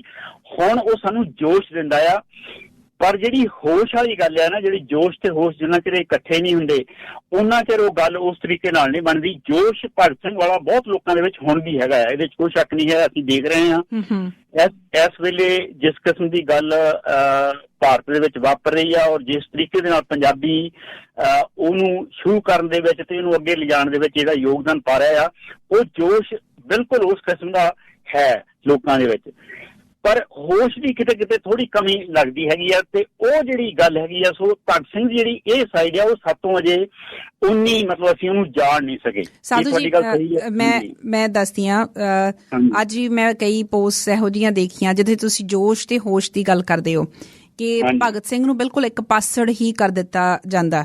ਮੇਰੇ ਹੱਥ ਦੇ ਵਿੱਚ ਵੀ ਇੱਕ ਕਿਤਾਬ ਹੈਗੀ ਆ ਜਿਹਦੇ ਵਿੱਚ ਉਹਨਾਂ ਦੀਆਂ ਕੁਝ ਚੋਣਵੀਆਂ ਲਿਖਤਾਂ ਆ, ਉਹ ਮੈਂ ਵੀ ਪੜ੍ਹਨ ਦੀ ਕੋਸ਼ਿਸ਼ ਕਰ ਰਹੀ ਸੀ ਕਿ ਬਈ ਮੈਂ ਵੀ ਉਹ ਐਂਗਲ ਸਮਝਣ ਦੀ ਕੋਸ਼ਿਸ਼ ਕਰਾਂ। ਅੱਜ ਕਈ ਪੋਸਟ ਇਹੋ ਜਿਹੀਆਂ ਆਈਆਂ, ਅੰਦੋਲਨ ਦੇ ਉੱਤੇ ਇੱਕ ਢੰਗ ਨਾਲ ਟਿੱਪਣੀ ਕੀਤੀ ਗਈ ਹੈ। ਇਹ ਕਿਹਾ ਜਾ ਰਿਹਾ ਕਿ ਭਗਤ ਸਿੰਘ ਦੇ ਜਿਹੜੇ ਵਾਰਿਸ ਨੇ ਜਾਂ ਭਗਤ ਸਿੰਘ ਦੀ ਸੋਚ ਤੇ ਪਹਿਰਾ ਦੇਣ ਵਾਲੇ ਲੋਕ ਆ, ਉਹ ਗਾਂਧੀ ਬਣ ਕੇ ਇਹ ਕੰਮ ਕਰ ਰਹੇ ਆ। ਇਹ ਜਿਹੜੀ ਸਟੇਟਮੈਂਟ ਹੈ, ਇਹਦਾ ਕੀ ਅਰਥ ਲੈਂਦੇ ਹੋ ਤੁਸੀਂ? ਨਹੀਂ, ਇਹ ਅਰਥ ਜਿਹੜਾ ਮੈਂ ਸਮਝਦਾ ਕਿ ਇਹ ਮੈਂ ਇਸ ਆਲੋਚਨਾ ਦੇ ਨਾਲ ਸਹਿਮਤ ਨਹੀਂ, ਕਿਉਂਕਿ ਜਿਹੜੀ ਲੜਾਈ ਆ ਨਾ, ਮਤਲਬ ਇਹ ਤਾਂ ਭਗਤ ਸਿੰਘ ਦੀ ਜਿਹੜੀ ਸਾਰੀ ਗੱਲ ਆਪਾਂ ਨੂੰ ਸਮਝਣ ਵਾਲੀ ਹੈਗੀ ਆ ਕਿ ਮਤਲਬ ਹੁਣ ਭਗਤ ਸਿੰਘ ਨੇ ਪਾਰਲੀਮੈਂਟ ਦੇ ਵਿੱਚ ਜਾ ਕੇ ਉਹਨੇ ਬੰਬ ਸੁੱਟਿਆ ਸੀ ਜੀ, ਹੈਨਾ। ਉਹ ਬੰਬ ਉਹਨੇ ਕਿਉਂ ਸੁੱਟਿਆ ਸੀ? ਉਹ ਬੰਬ ਉਹ ਕਹਿੰਦਾ ਸੀ ਮੈਂ ਬੋਲਿਆਂ ਨੂੰ ਸੁਣਾਉਣਾ ਤੇ ਅਸੀਂ ਇਹ ਕਰ ਸਕਦੇ ਹਾਂ, ਉਹਨੂੰ ਕਿਸੇ ਨੂੰ ਮਾਰਨ ਨੂੰ ਨਹੀਂ ਸੀ ਸੁੱਟਿਆ। ਹੁਣ ਤੁਸੀਂ ਉਹਨੂੰ ਗਾਂਧੀਵਾਦੀ ਕਹੋਗੇ ਤੇ ਉਹਨੇ ਮਤਲਬ ਬੰਬ ਸੁੱਟਿਆ ਪਰ ਕਿਸੇ ਨੂੰ ਮਾਰਨੇ ਲਈ ਨਹੀਂ ਜੀ। ਉਹ ਜਿਹੜੀ ਜੋ ਕੁਛ ਉਹ ਸੁਨੇਹਾ ਦੇਣਾ ਚਾਹੁੰਦਾ ਸੀ ਉਹ ਇਹ ਸੀ ਕਿ ਜਿਸ ਕਿਸਮ ਦੀ ਲੋੜ ਹੋਵੇ, ਜਿਸ ਸਮੇਂ ਜਿਸ ਕਿਸਮ ਦੀ ਲੋੜ ਆ, ਤੁਸੀਂ ਉਸ ਕਿਸਮ ਦੀ ਜਿਹੜੀ ਗੱਲ ਕਰਨ ਦੀ ਲੋੜ ਹੈਗੀ ਆ। ਮੈਂ ਇਹ ਮਹਿਸੂਸ ਕਰਦਾ ਹਾਂ ਕਿ ਜਿਸ ਤਰੀਕੇ ਨਾਲ ਇਸ ਵੇਲੇ ਜਿਹੜੀ ਮੌਜੂਦਾ ਕਿਸਾਨ ਅੰਦੋਲਨ ਨੂੰ ਜਿਹੜੇ ਲੋਕ ਚਲਾ ਰਹੇ ਆ, ਜਿਨ੍ਹਾਂ ਲੋਕਾਂ ਨੇ ਪਿਛਲੇ ਲੰਮੇ ਸਮੇਂ ਤੋਂ ਕੰਮ ਕਰਕੇ ਇੱਥੇ ਤੱਕ ਉਸ ਅੰਦੋਲਨ ਨੂੰ ਲਿਆਂਦਾ, ਮੈਂ ਸਮਝਦਾ ਕਿ ਉਹ ਬੜੀ ਸੂਝ ਨਾਲ, ਬੜੀ ਸਮਝ ਦੇ ਨਾਲ, ਉਹ ਕੋਈ ਉਹਨਾਂ ਚੋਂ ਡਾਕਟਰ ਨਹੀਂ ਹੈ, ਕੋਈ ਡਰ ਕੇ ਨਹੀਂ ਦੌੜ ਗਏ। ਉਹ ਜਿਹੜੀਆਂ ਸਰਕਾਰ ਦੀਆਂ ਪਾਣੀ ਦੀਆਂ ਜਿਹੜੀਆਂ ਤੋਪਾਂ ਚਲਾ ਰਹੇ ਸੀ, ਜਾਂ ਮਤਲਬ ਉਹਨਾਂ ਦੇ ਉੱਤੇ ਜਿਸ ਕਿਸਮ ਦੀ ਲਾਠੀ ਚਾਰਜ ਕਰਨ ਦੀ ਕੋਸ਼ਿਸ਼ ਕੀਤੀ ਜਾਂ ਹੋਰ ਡਰਾਵੇ ਦਿੱਤੇ, ਉਹ ਉੱਥੇ ਬੈਠੇ ਆ ਪਿਛਲੇ 3-4 ਮਹੀਨੇ ਦਿੱਲੀ ਆ ਕੇ। ਉਸ ਤੋਂ ਪਹਿਲਾਂ ਪੰਜਾਬ ਦੇ ਵਿੱਚ ਲੰਮਾ ਸਮਾਂ ਉਹ ਉਸ ਜਿਹੜਾ ਅੰਦੋਲਨ ਕਰਦੇ ਰਹੇ ਆ। ਬਿਲਕੁਲ। ਮੈਂ ਸਮਝਦਾ ਕਿ ਇਸ ਕਿਸਮ ਜਿਹੜੀਆਂ ਗੱਲਾਂ ਬਾਤਾਂ ਨਾ ਉਹ ਜਿਹੜੀਆਂ ਹੋ ਰਹੀਆਂ, ਉਹ ਅੰਦੋਲਨ ਨੂੰ ਨੁਕਸਾਨ ਪਹੁੰਚਾਉਣ ਵਾਲੀਆਂ। ਮੈਂ ਨਹੀਂ ਸਮਝਦਾ ਕਿ ਜਿਹੜੇ ਉੱਥੇ ਲੋਕ ਇਸ ਵੇਲੇ ਪਿਛਲੇ 3-4 ਮਹੀਨੇ ਜਾ ਕੇ ਦਿੱਲੀ ਬਾਰਡਰਾਂ ਦੇ ਉੱਤੇ ਬੈਠੇ ਆ ਔਰ ਪੂਰੀ ਡਟ ਕੇ ਬੈਠੇ ਆ, ਉਹ ਗਾਂਧੀਵਾਦੀ ਹੈਗੇ ਆ ਜਾਂ ਗਾਂਧੀਵਾਦੀ ਲੋਕਾਂ ਦੇ ਉਹ ਮਗਰ ਲੱਗੇ ਹੋ ਆ। ਜੇ ਕੋਈ ਸ਼ਾਂਤੀਪੂਰਵਕ ਗੱਲ ਕਰਨ ਦੀ ਲੋੜ ਹੈਗੀ ਆ ਉਹ ਦੇਖਣਾ ਚਾਹੀਦਾ। ਦੂਜੇ ਪਾਸੇ ਜਿਹਨੂੰ ਆਪਾਂ ਘੁਮਾ ਕੇ ਦੇਖੀਏ ਤੇ ਜੇ ਫਰਜ਼ ਕਰਦਾ ਇਹ ਲੋਕ ਹੱਥ ਦੇ ਵਿੱਚ ਪਿਸਤੌਲ ਫੜ ਕੇ, ਬੰਦੂਕਾਂ ਫੜ ਕੇ ਉੱਥੇ ਲੱਗ ਪੈਣ ਤਾਂ ਕਿੰਨਾ ਚਿਰ ਕੱਢਣਗੇ? ਕਿਉਂਕਿ ਹਿੰਦੁਸਤਾਨ ਦੇ ਕੋਲ ਬਹੁਤ ਵੱਡੀ ਤਾਕਤ ਹੈ, ਉਹਨਾਂ ਦੇ ਕੋਲ ਬਹੁਤ ਵੱਡੀ ਫੌਜ ਹੈ, ਉਹਨਾਂ ਦੇ ਕੋਲ ਨਿਊਕਲੀਅਰ ਪਾਵਰ ਹੈਗੀ ਆ। ਉਹਦੇ ਮੂਹਰੇ ਸਾਡੇ ਡੰਡੇ ਕੀ ਕਰਨਗੇ? ਸੋ ਵੱਖਰੇ ਸਮੇਂ ਵੱਖਰੀਆਂ ਜਿਹੜੀਆਂ ਚੀਜ਼ਾਂ ਆ ਉਹ ਤੁਹਾਨੂੰ ਵਰਤਣੀਆਂ ਪੈਣਗੀਆਂ। ਮੈਂ ਸਮਝਦਾ ਕਿ ਇਸ ਵੇਲੇ ਕਿਸਾਨ ਅੰਦੋਲਨ ਜਿਹੜਾ ਆ ਉਹ ਸਹੀ ਤਰੀਕੇ ਦੇ ਨਾਲ ਉਹਨੂੰ ਤੋਰਿਆ ਜਾ ਰਿਹਾ ਤੇ ਮੈਂ ਨਹੀਂ ਇਸ ਗੱਲ ਦੇ ਨਾਲ ਸਹਿਮਤ ਕਿ ਹੁਣੇ ਸਾਨੂੰ ਜਿਹੜੀਆਂ ਰਫਲਾਂ ਚੱਕ ਕੇ ਤੁਰ ਪੈਣਾ ਚਾਹੀਦਾ। ਹਾਂ, ਜੇ ਲੋੜ ਪਈ ਤਾਂ ਸ਼ਾਇਦ ਇਹ ਕਰਨਾ ਵੀ ਪਵੇ, ਇਹ ਨਹੀਂ ਮੈਂ ਕਹਿੰਦਾ। ਸਾਧੂ ਜੀ, ਇਹਦੇ ਵਿੱਚ ਮੈਨੂੰ ਇਹ ਲੱਗਦਾ ਹੈ ਕਿ ਜਦੋਂ ਇਸ ਤਰ੍ਹਾਂ ਦੀਆਂ ਸਟੇਟਮੈਂਟਸ ਦਿੱਤੀਆਂ ਜਾ ਰਹੀਆਂ, ਸ਼ਾਇਦ ਉਹ ਸਾਡੀ ਆਪਣੇ ਗਿਆਨ ਦਾ ਪੱਧਰ ਜਾਂ ਐਜੂਕੇਸ਼ਨ ਦਾ ਪੱਧਰ ਘੱਟ ਹੈ। ਮੈਂ ਇਹ ਵੀ ਮਹਿਸੂਸ ਕਰਦੀ ਹਾਂ ਕਿ ਭਗਤ ਸਿੰਘ ਨੂੰ ਚੰਗੀ ਤਰ੍ਹਾਂ ਪੜ੍ਹਿਆ ਨਹੀਂ ਗਿਆ। ਪੜ੍ਹਿਆ ਜਾਂਦਾ ਤਾਂ ਹੀ ਉਹਨੂੰ ਵਿਚਾਰਿਆ ਜਾਂਦਾ, ਤਾਂ ਹੀ ਵਿਚਾਰਧਾਰਾ ਨੂੰ ਅਗਾਂਹ ਤੋਰਿਆ ਜਾਂਦਾ। ਮੈਂ ਕੱਲ੍ਹ ਹੀ ਮੇਰੀ ਕਿਸੇ ਨਾਲ ਗੱਲ ਹੋ ਰਹੀ ਸੀ, ਕਹਿੰਦੇ ਕਿ ਇੱਥੇ ਮੈਂ ਤਾਂ ਹੁਣ ਇੱਥੇ ਪੜ੍ਹੀ ਨਹੀਂ ਹੈਗੀ, ਮੈਂ ਤਾਂ ਇੱਥੇ ਆ ਕੇ ਹਿਸਟਰੀ ਨਹੀਂ ਪੜ੍ਹੀ। ਤੁਸੀਂ ਲੰਬੇ ਸਮੇਂ ਤੋਂ ਤੁਸੀਂ ਪੜ੍ਹਦੇ ਵੀ ਰਹੇ ਹੋ, ਤੁਸੀਂ ਪੜ੍ਹਾਉਂਦੇ ਵੀ ਰਹੇ ਹੋ। ਕਹਿੰਦੇ ਕਿ ਜਿਹੜੀ ਵੈਸਟਰਨ ਐਜੂਕੇਸ਼ਨ ਆ ਉਹਦੇ ਵਿੱਚ ਬਹੁਤੀ ਜਗ੍ਹਾ ਦਿੱਤੀ ਵੀ ਨਹੀਂ ਗਈ। ਜੇ ਆਪਾਂ ਇੱਥੇ ਦੀ ਵੀ ਗੱਲ ਕਰਦੇ ਹਾਂ ਨਾ ਕਿ ਭਗਤ ਸਿੰਘ ਨੂੰ ਬਹੁਤੀ ਜਗ੍ਹਾ ਨਹੀਂ ਦਿੱਤੀ ਗਈ। ਹਾਂ, ਗਾਂਧੀ ਦਾ ਜ਼ਿਕਰ ਜ਼ਰੂਰ ਆਉਂਦਾ। Is that right? Is that true? ਇਹ ਗੱਲ ਬਿਲਕੁਲ ਸਹੀ ਹੈਗੀ ਆ, ਕਿਉਂਕਿ ਜਿਹੜੀ ਜੇ ਆਪਾਂ ਮਤਲਬ ਥੋੜੀ ਜਿਹੀ ਇਹਦੇ ਚ ਦੇਖੀਏ ਤੇ ਗਾਂਧੀ ਕੀ ਸੀ ਤਾਂ ਕਿੱਦਾਂ ਬਣਿਆ। ਜਦੋਂ ਗਾਂਧੀ ਮਤਲਬ ਦੂਜੀ ਵੱਡੀ ਲੜਾਈ ਦੇ ਦੌਰਾਨ ਜਾਂ ਉਹ ਤੋਂ ਪਹਿਲਾਂ ਵੀ ਸਾਰੀ ਦੁਨੀਆ 'ਚ ਸਭ ਤੋਂ ਵੱਡੀ ਤਾਕਤ ਜਿਹੜੀ ਆ ਉਹ ਬਰਤਾਨਵੀ ਸਾਮਰਾਜ ਸੀਗਾ ਜੀ। ਬਰਤਾਨਵੀ ਜਿਹੜੀ ਉਹ ਸੀਗੀ ਸਭ ਤੋਂ ਵੱਡੀ ਤਾਕਤ ਜਿਹਨਾਂ ਸਾਰੀ ਦੁਨੀਆ ਦੇ ਉੱਤੇ ਕਬਜ਼ਾ ਸੀ। ਸੂਰਜ ਨਹੀਂ ਸੀ ਛਿਪਦਾ ਉਹਨਾਂ ਦੀ ਸਲਤਨਤ ਦੇ ਵਿੱਚ। ਉਹਨੂੰ ਠੱਲ ਪਾਉਣ ਲਈ, ਕਿਉਂਕਿ ਨਵੀਂ ਤਾਕਤ ਜਿਹੜੀ ਆ ਰਹੀ ਸੀ ਉਹ ਸੀ ਅਮਰੀਕਾ, ਯੂਨਾਈਟਿਡ ਸਟੇਟਸ ਜੀ। ਨਵੀਂ ਤਾਕਤ ਨੇ ਜੇ ਤੁਸੀਂ ਸਹੀ ਮਾਇਨਿਆਂ ਵਿੱਚ ਦੇਖੋ ਤੇ ਗਾਂਧੀ ਨੂੰ ਬਣਾਉਣ ਵਾਲਾ ਅਮਰੀਕਾ ਸੀਗਾ। ਅਮਰੀਕਨ ਜਿਹੜੇ ਜਰਨਲਿਸਟ ਸੀਗੇ ਉਹਨਾਂ ਨੇ ਜਿਸ ਤਰੀਕੇ ਨਾਲ ਗਾਂਧੀ ਨੂੰ ਪੇਸ਼ ਕੀਤਾ, ਨਹੀਂ ਤਾਂ ਉਸ ਕਿਸਮ ਦੇ ਮਤਲਬ ਅਫਰੀਕਾ ਦੇ ਵਿੱਚ ਵੀ ਕਾਫੀ ਲੋਕ ਹੋਏ ਆ, ਉਦੋਂ ਵੀ ਹੋਏ ਆ, ਬਾਅਦ ਚ ਵੀ ਹੋਇਆ। ਉਹਨਾਂ ਨੂੰ ਉਸ ਪੱਧਰ ਤੇ ਕਿਉਂ ਨਹੀਂ ਲਿਆਂਦਾ ਗਿਆ? ਗਾਂਧੀ ਨੂੰ ਇਸ ਪੱਧਰ ਤੇ ਲਿਆਂਦਾ ਗਿਆ ਕਿ ਉਹਦੇ ਨਾਲ ਉਹ ਜਿਹੜੀ ਬਾਹਰਲੀ ਮਤਲਬ ਤਾਕਤ ਦੇ ਨਾਲ ਉਹ ਬਰਤਾਨਵੀ ਜਿਹੜੀ ਸਲਤਨਤ ਸੀ ਜਾਂ ਬਰਤਾਨਵੀ ਜਿਹੜੀ ਸਾਮਰਾਜ ਸੀ ਉਹਨੂੰ ਉਹ ਨੁਕਸਾਨ ਪਹੁੰਚਾ ਸਕਦੇ ਸੀ, ਔਰ ਪਹੁੰਚਾਇਆ ਉਹਨਾਂ ਨੇ ਜੀ। ਔਰ ਗਾਂਧੀ ਨੂੰ ਮਤਲਬ ਜੇ ਫਰਜ਼ ਕਰ ਲਾ ਉਹ ਜੇ ਬਾਹਰਲੀ ਤਾਕਤ ਜਿਹੜੀ ਆ ਉਹ ਗਾਂਧੀ ਵੱਲ ਧਿਆਨ ਨਾ ਦਿੰਦੀ ਤੇ ਉਸ ਕਿਸਮ ਦੇ ਬਹੁਤ ਲੋਕ ਹੋ ਕੇ ਮਰੇ ਆ। ਮਤਲਬ ਦੁਨੀਆ ਦੇ ਹੋਰਨਾਂ ਥਾਵਾਂ ਤੇ ਵੀ ਇਹਨਾਂ ਦੇ ਖਿਲਾਫ ਜਿਹੜੀ ਉਹ ਲੰਮੀਆਂ ਲੜਾਈਆਂ ਲੜਦੇ, ਉਹ ਕਿੰਨੀਆਂ ਕਿਤੇ ਆਪਾਂ ਨਾ ਜਾਣਦੇ ਹੈਗੇ ਆ। ਸੋ ਜਿਹੜੀ ਗਾਂਧੀ ਆ ਉਹ ਮਤਲਬ ਇਹ ਨਹੀਂ ਮੈਂ ਕਹਿੰਦਾ ਕਿ ਗਾਂਧੀ ਦੀ ਕੋਈ ਕੰਟਰੀਬਿਊਸ਼ਨ ਨਹੀਂ ਹੈ ਜਾਂ ਗਾਂਧੀ ਨੇ ਮਤਲਬ ਜੋ ਕੁਛ ਕੀਤਾ ਉਹ ਗਲਤ ਕੀਤਾ। ਉਹਨੇ ਵੀ ਸਮੇਂ ਦੇ ਮੁਤਾਬਕ ਆਪਣੀ ਸੋਚ ਨਾਲ ਕੀਤਾ, ਪਰ ਉਹਨੂੰ ਬਣਾਉਣ ਵਾਲੇ ਜਿਹੜੇ ਉਹ ਬਾਹਰਲੇ ਲੋਕ ਸੀਗੇ ਜਿਨ੍ਹਾਂ ਨੂੰ ਬਰਤਾਨੀਆ ਦੀ ਜਿਹੜੀ ਸੀਗੀ ਕਲੋਨੀਅਲਿਜ਼ਮ ਉਹਨੂੰ ਘਟਾਉਣਾ ਸੀ ਉਹਨਾਂ ਨੇ। ਕਿਸੇ ਵੀ ਵਿਚਾਰਧਾਰਾ ਨੂੰ ਜੇ ਆਪਾਂ ਸਮਝਣਾ ਚਾਹੁੰਦੇ ਹਾਂ ਜਾਂ ਸਮਝਾਉਣਾ ਚਾਹੁੰਦੇ ਹਾਂ, ਉਹਦੇ ਵਿੱਚ ਉਸ ਵਿਚਾਰਧਾਰਾ ਨੂੰ ਪੜ੍ਹਨ ਦੀ ਬਹੁਤ ਜ਼ਰੂਰਤ ਹੈ, ਉਹਨੂੰ ਪੜ੍ਹਾਉਣ ਦੀ ਬਹੁਤ ਜ਼ਰੂਰਤ ਹੈ।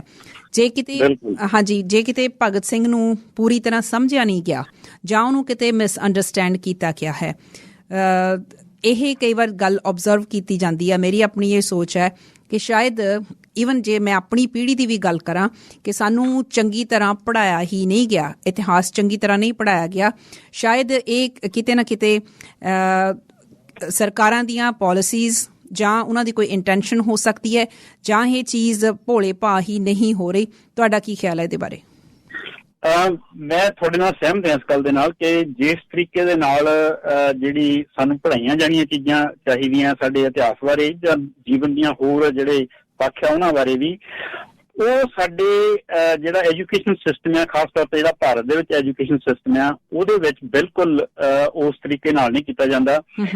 ਮੈਂ ਵੀ ਕਈ ਵਾਰੀ ਇਹ ਗੱਲ ਦੁਹਰਾਉਣਾ ਜਦੋਂ ਮੈਨੂੰ ਮੌਕਾ ਮਿਲਦਾ ਕਿ ਜਿਹੜੇ ਅੰਗਰੇਜ਼ ਸੀ ਉਹਨਾਂ ਨੇ ਉੱਥੇ ਬਹੁਤ ਥੋੜੇ ਲੋਕ ਸੀਗੇ ਅੰਗਰੇਜ਼ ਇੰਗਲੈਂਡ ਤੋਂ ਜਾ ਕੇ ਜਿਹੜੇ ਹਿੰਦੁਸਤਾਨ ਦੇ ਉੱਤੇ ਰਾਜ ਕਰਦੇ ਰਹੇ। ਉਹਨਾਂ ਨੂੰ ਉੱਥੇ ਉਹਨਾਂ ਦੀ ਜਿਹੜੀ ਸਾਰੀ ਸਰਕਾਰ ਦਾ ਕੰਮ ਸਾਂਭਣ ਲਈ ਉੱਥੇ ਕਲਰਕ ਲੋਕ ਚਾਹੀਦੇ ਸੀਗੇ ਤੇ ਲਾਰਡ ਮਕਾਲੇ ਨੇ 1835 ਦੇ ਵਿੱਚ ਜਿਹੜੀ ਐਜੂਕੇਸ਼ਨ ਪਾਲਿਸੀ ਉੱਥੇ ਕ੍ਰੀਏਟ ਕੀਤੀ ਨਾ, ਸਿਰਫ ਉਹ ਕਲਰਕ ਬਣਾਉਣ ਦੇ ਲਈ ਜਾਂ ਉਹਨਾਂ ਲਈ ਕੰਮ ਕਰਨ ਵਾਲੇ ਲੋਕ ਬਣਾਉਣ ਲਈ, ਉਹਦੇ ਵਿੱਚ ਅਸਲੀਅਤ ਦੇ ਵਿੱਚ ਬਹੁਤ ਥੋੜੀਆਂ ਤਬਦੀਲੀਆਂ ਕੀਤੀਆਂ ਗਈਆਂ ਹੁਣ ਤੱਕ 1835 ਤੋਂ ਲੈ ਕੇ।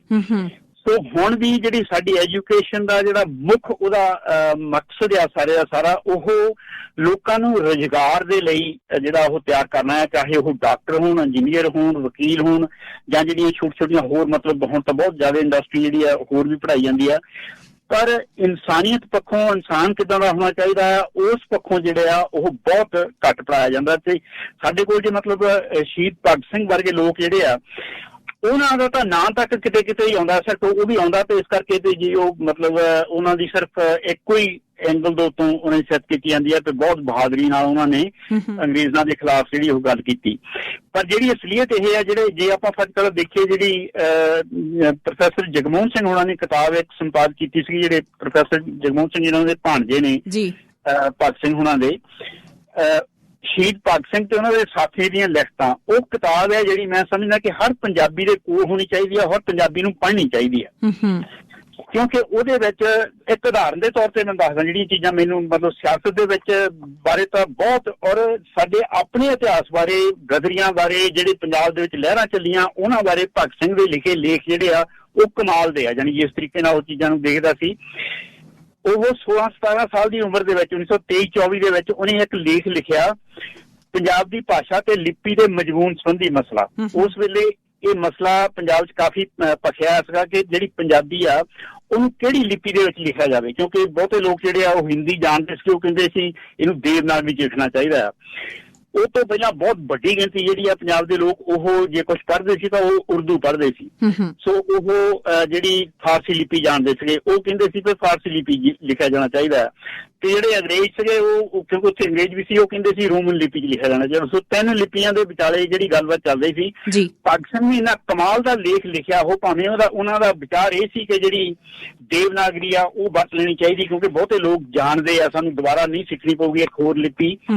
ਪਰ ਉਹਨਾਂ ਦੀਆਂ ਗੱਲਾਂ ਜਿਹੜੀਆਂ ਉਸ ਲੇਖ ਦੇ ਵਿੱਚ ਨਵਜੋਤੀ, ਉਹ ਤੁਸੀਂ ਪੜ੍ਹ ਕੇ ਹੈਰਾਨ ਰਹਿ ਜਾਂਦੇ ਆ ਤੇ 16-17 ਸਾਲ ਦੀ ਉਮਰ ਦੇ ਨੌਜਵਾਨ ਦੇ ਵਿੱਚ ਇਹੋ ਜਿਹੀਆਂ ਮਤਲਬ ਬਰੀਕੀ ਨਾਲ ਦੇਖਣ ਨੂੰ, ਜੇ ਉਸ ਮਸਲੇ ਨੂੰ ਉਹਨੇ ਦੇਖਿਆ ਆ, ਉਹ ਮੈਨੂੰ ਉਹ ਲੇਖ ਬੜਾ ਹੈਰਾਨ ਕਰਦਾ ਹੋਰ ਲੇਖਾਂ ਦੇ ਵਾਂਗੇ। ਤੇ ਉਹ ਮੈਂ ਜਦੋਂ ਪੰਜਾਬੀ ਬਾਰੇ ਕੋਈ ਗੱਲਬਾਤ ਕਰਦਾ ਜਾਂ ਕੁਛ, ਮੈਂ ਉਹ ਲੇਖ ਵੀ ਮੇਰੇ ਮਨ ਦੇ ਵਿੱਚ ਹੁੰਦਾ ਕਿ ਇਸ ਕਿਸਮ ਦੀ ਵੀ ਗੱਲਬਾਤ ਕੀਤੀ ਜਾਣੀ ਚਾਹੀਦੀ ਔਰ ਲੋਕਾਂ ਤੱਕ ਪਹੁੰਚਣੀ ਚਾਹੀਦੀ ਆ।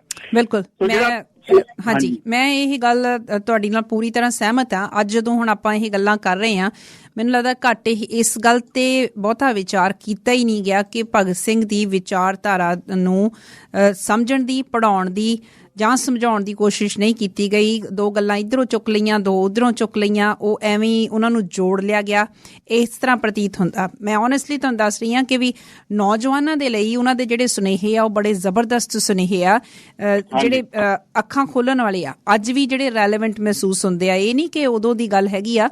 ਮੇਰੇ ਹੱਥ ਦੇ ਵਿੱਚ ਇੱਕ ਉਹਨਾਂ ਦਾ ਵਿਦਿਆਰਥੀਆਂ ਦੇ ਨਾਮ ਸੰਦੇਸ਼ ਆ, ਜਿਹੜਾ 19 ਅਕਤੂਬਰ 1929 ਨੂੰ ਪੜ੍ਹਿਆ ਗਿਆ ਸੀ, ਤੇ ਇਹ ਸ਼ਹੀਦ ਭਗਤ ਸਿੰਘ ਤੇ BK ਦੱਤ ਹੋਣਾ ਨੇ ਲਾਹੌਰ ਜੇਲ੍ਹ ਦੇ ਵਿੱਚੋਂ ਇਹ ਵਿਦਿਆਰਥੀ ਕਾਨਫਰੰਸ ਲਾਹੌਰ 'ਚ ਹੋ ਰਹੀ ਸੀ, ਉੱਥੇ ਉਹਨਾਂ ਨੇ ਭੇਜਿਆ ਸੀ।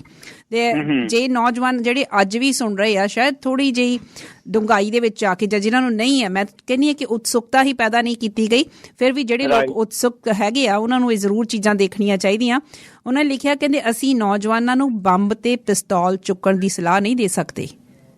ਵਿਦਿਆਰਥੀਆਂ ਦੇ ਕਰਨ ਲਈ ਇਸ ਤੋਂ ਜ਼ਿਆਦਾ ਵੱਡੇ ਕੰਮ ਹਨ। ਆਉਣ ਵਾਲੇ ਲਾਹੌਰ ਸੈਸ਼ਨ ਵਿੱਚ ਕਾਂਗਰਸ ਦੇਸ਼ ਦੀ ਸੁਤੰਤਰਤਾ ਲਈ ਤਕੜੀ ਜੱਦੋਜਹਿਦ ਦਾ ਐਲਾਨ ਕਰ ਰਹੀ ਹੈ। ਕੌਮੀ ਇਤਿਹਾਸ ਦੇ ਇਸ ਨਾਜ਼ੁਕ ਸਮੇਂ ਨੌਜਵਾਨ ਜਮਾਤ ਦੇ ਸਿਰ ਉੱਤੇ ਮਣਾ ਮੂੰਹੀ ਜ਼ਿੰਮੇਵਾਰੀ ਦਾ ਭਾਰ ਆ ਜਾਂਦਾ ਹੈ। ਹੋਰ ਸਭ ਤੋਂ ਵੱਧ ਵਿਦਿਆਰਥੀ ਤਾਂ ਆਜ਼ਾਦੀ ਦੀ ਲੜਾਈ ਦੀਆਂ ਮੋਹਰਲੀਆਂ ਸਫ਼ਾਂ ਵਿੱਚ ਲੜਦੇ ਸ਼ਹੀਦ ਹੋਏ ਹਨ। ਕੀ ਭਾਰਤੀ ਨੌਜਵਾਨ ਇਸ ਪ੍ਰੀਖਿਆ ਦੇ ਸਮੇਂ ਉਹ ਸੰਜੀਦਾ ਇਰਾਦਾ ਵਿਖਾਉਣ ਤੋਂ ਝਿਜਕਣਗੇ? ਹੋਰ ਬਹੁਤ ਕੁਝ ਲਿਖਿਆ ਉਹਨਾਂ ਨੇ। ਫੈਕਟਰੀਆਂ ਵਿੱਚ ਕੰਮ ਕਰਦੇ ਲੱਖਾਂ ਮਜ਼ਦੂਰਾਂ ਕੋਲ ਝੁੱਗੀਆਂ ਤੇ ਪੇਂਡੂ ਝੌਂਪੜੀਆਂ ਵਿੱਚ ਨੌਜਵਾਨਾਂ ਨੇ ਇਨਕਲਾਬ ਦਾ ਸੁਨੇਹਾ ਦੇਸ਼ ਦੇ ਹਰ ਕੋਨੇ ਵਿੱਚ ਪਹੁੰਚਾਉਣਾ ਹੈ। ਉਸ ਇਨਕਲਾਬ ਦਾ ਸੁਨੇਹਾ ਜਿਹੜਾ ਕਿ ਉਹ ਆਜ਼ਾਦੀ ਲਿਆਵੇਗਾ ਜਿਸ ਵਿੱਚ ਆਦਮੀ ਦੇ ਹੱਥੋਂ ਆਦਮੀ ਦੀ ਲੁੱਟ ਅਸੰਭਵ ਹੋ ਜਾਵੇਗੀ, ਕਿਉਂਕਿ ਆਮ ਤੌਰ ਤੇ ਪੰਜਾਬ ਨੂੰ ਰਾਜਨੀਤਿਕ ਤੌਰ ਤੇ ਪਛੜਿਆ ਸਮਝਿਆ ਜਾਂਦਾ ਹੈ। ਸੋ ਇਸੇ ਕਰਕੇ ਇੱਥੋਂ ਦੇ ਨੌਜਵਾਨਾਂ ਤੇ ਜ਼ਿੰਮੇਵਾਰੀ ਹੋਰ ਵੱਧ ਜਾਂਦੀ ਹੈ। ਆਓ ਆਪਣੇ ਮਹਾਨ ਸ਼ਹੀਦ ਜਤਿੰਦਰ ਨਾਥ ਦਾਸ ਦੀ ਮਹਾਨ ਤੇ ਗੌਰਵਮਈ ਮਿਸਾਲ ਨੂੰ ਕਾਇਮ ਰੱਖਦੇ ਹੋਏ ਆਉਣ ਵਾਲੀ ਜੰਗ ਵਿੱਚ ਆਪਣੀ ਮਜ਼ਬੂਤੀ ਤੇ ਅਡੋਲ ਬਹਾਦਰੀ ਰਾਹੀਂ ਆਪਣੀ ਜਾਗਰਤੀ ਦਾ ਸਬੂਤ ਦਿਓ। ਇਹ ਵਿਦਿਆਰਥੀਆਂ ਲਈ ਸੁਨੇਹਾ ਸੀ ਜਿਹੜਾ 19 ਅਕਤੂਬਰ 1929 ਨੂੰ ਪੜ੍ਹਿਆ ਗਿਆ ਸੀ। ਮੈਂ ਹੈਰਾਨ ਹਾਂ ਕਿ ਵੀ ਅੱਜ ਵੀ ਜੇ ਉਹ ਨੌਜਵਾਨ ਜਿਹੜੇ ਹੁਣ ਦੇ ਨੌਜਵਾਨ ਆ ਉਹ ਸੁਣ ਰਹੇ ਹੋਣਗੇ, ਇੰਨੀ ਘੱਟ ਉਮਰ ਦੇ ਵਿੱਚ ਇੰਨੀ ਪਰਿਪੱਕਤਾ ਵਿਚਾਰਾਂ ਦੀ ਜਿਹੜੀ ਆ ਉਹ ਬਹੁਤ ਘੱਟ ਦੇਖਣ ਨੂੰ ਨਜ਼ਰ ਆਉਂਦੀ ਹੈ। ਨਹੀਂ, ਬਿਲਕੁਲ ਉਹਨਾਂ ਦੀ ਕੋਈ ਵੀ ਚੀਜ਼ ਤੁਸੀਂ ਮਤਲਬ ਲੈ ਲਓ ਇਸ ਕਿਤਾਬ ਦੇ ਵਿੱਚੋਂ, ਜਾਂ ਜਿਹੜੀ ਉਹਨਾਂ ਦੀਆਂ ਜੇਲ੍ਹ ਡਾਇਰੀਜ਼ ਜਿਹੜੀਆਂ ਹੈਗੀਆਂ, ਉਹ ਮਤਲਬ ਇਸੇ ਕਿਸਮ ਦੀ ਤੁਹਾਨੂੰ ਹੈਰਾਨ ਕਰਦੀ ਹਰ ਗੱਲ ਉਹਨਾਂ ਦੀ, ਤੇ ਇੰਨੀ ਬਰੀਕੀ ਦੇ ਨਾਲ, ਔਰ ਮਤਲਬ ਜਿਸ ਤਰੀਕੇ ਨਾਲ ਉਹਨਾਂ ਨੇ ਸਮਝ ਦੀ ਕੋਸ਼ਿਸ਼ ਕੀਤੀ ਵੀ ਹੈ ਕਿ ਸਿਰਫ ਮਤਲਬ ਕੋਈ ਐਂਟਰਟੇਨਮੈਂਟ ਲਈ ਜਾਂ ਉਸ ਤਰੀਕੇ ਨਾਲ ਪੜ੍ਹਨ ਦੀ ਨਹੀਂ ਉਸ ਬਾਰੇ ਦਿੰਦੇ। ਉਹ ਕਹਿੰਦੇ ਤੇ ਮਤਲਬ ਜੇ ਤੁਸੀਂ ਸਮਾਜ ਨੂੰ ਬਦਲਣਾ ਹੈ, ਤੁਸੀਂ ਕਿਸੇ ਗੱਲਾਂ ਤੋਂ ਫਿਕਰਮੰਦ ਆ, ਤਾਂ ਤੁਹਾਨੂੰ ਉਹਦੇ ਲਈ ਜਿਹੜਾ ਆ ਉਹ ਕਿਤਾਬਾਂ ਪੜ੍ਹਨਾ, ਦੂਜੇ ਲੋਕਾਂ ਦੇ ਜਿਹੜੇ ਵਿਚਾਰ ਜਾਣਨੇ ਜਾਂ ਦੂਜੇ ਲੋਕਾਂ ਦਾ ਜਿਹੜਾ ਇਤਿਹਾਸ ਜਾਣਨਾ ਬਹੁਤ ਜ਼ਰੂਰੀ ਆ, ਕਿਉਂਕਿ ਉਸ ਤੋਂ ਬਿਨਾਂ ਤੁਸੀਂ ਕਿਸੇ ਸਹੀ ਸੇਧ ਵੱਲ ਕੋਈ ਕਦਮ ਨਹੀਂ ਪੁੱਟ ਸਕਦੇ, ਨਾ ਹੀ ਤੁਸੀਂ ਉਸ ਹੌਸਲੇ ਨਾਲ ਤੇ ਉਸ ਦ੍ਰਿੜਤਾ ਨਾਲ ਉਹ ਕੰਮ ਕਰ ਸਕਦੇ ਆ ਜਿੰਨਾ ਚਿਰ ਤੁਹਾਨੂੰ ਉਹਦੇ ਬਾਰੇ ਪੂਰੀ ਜਾਣਕਾਰੀ ਨਾ ਹੋਵੇ। ਇਹ ਗੱਲ ਜਿਹੜੀ ਆ ਇਹ ਸਾਨੂੰ ਮਤਲਬ ਨਹੀਂ ਦੱਸੀ ਗਈ, ਸਾਡੇ ਵਿਦਿਅਕ ਢਾਂਚੇ ਨੇ ਬਿਲਕੁਲ ਹੀ ਨਹੀਂ ਦੱਸੀ, ਨਾ ਦੱਸ ਰਿਹਾ ਅਜੇ ਵੀ।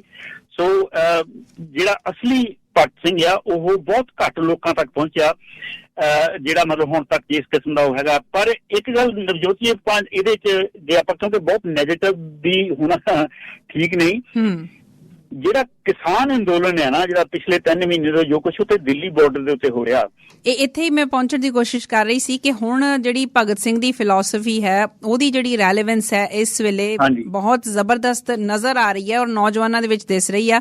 ਮੈਂ ਇੱਥੇ ਹੀ ਲੈ ਕੇ ਆਉਣਾ ਸੀ। ਹਾਂਜੀ, ਤੁਸੀਂ ਕਿੱਦਾਂ ਦੇਖਦੇ ਹੋ ਇਹਨੂੰ?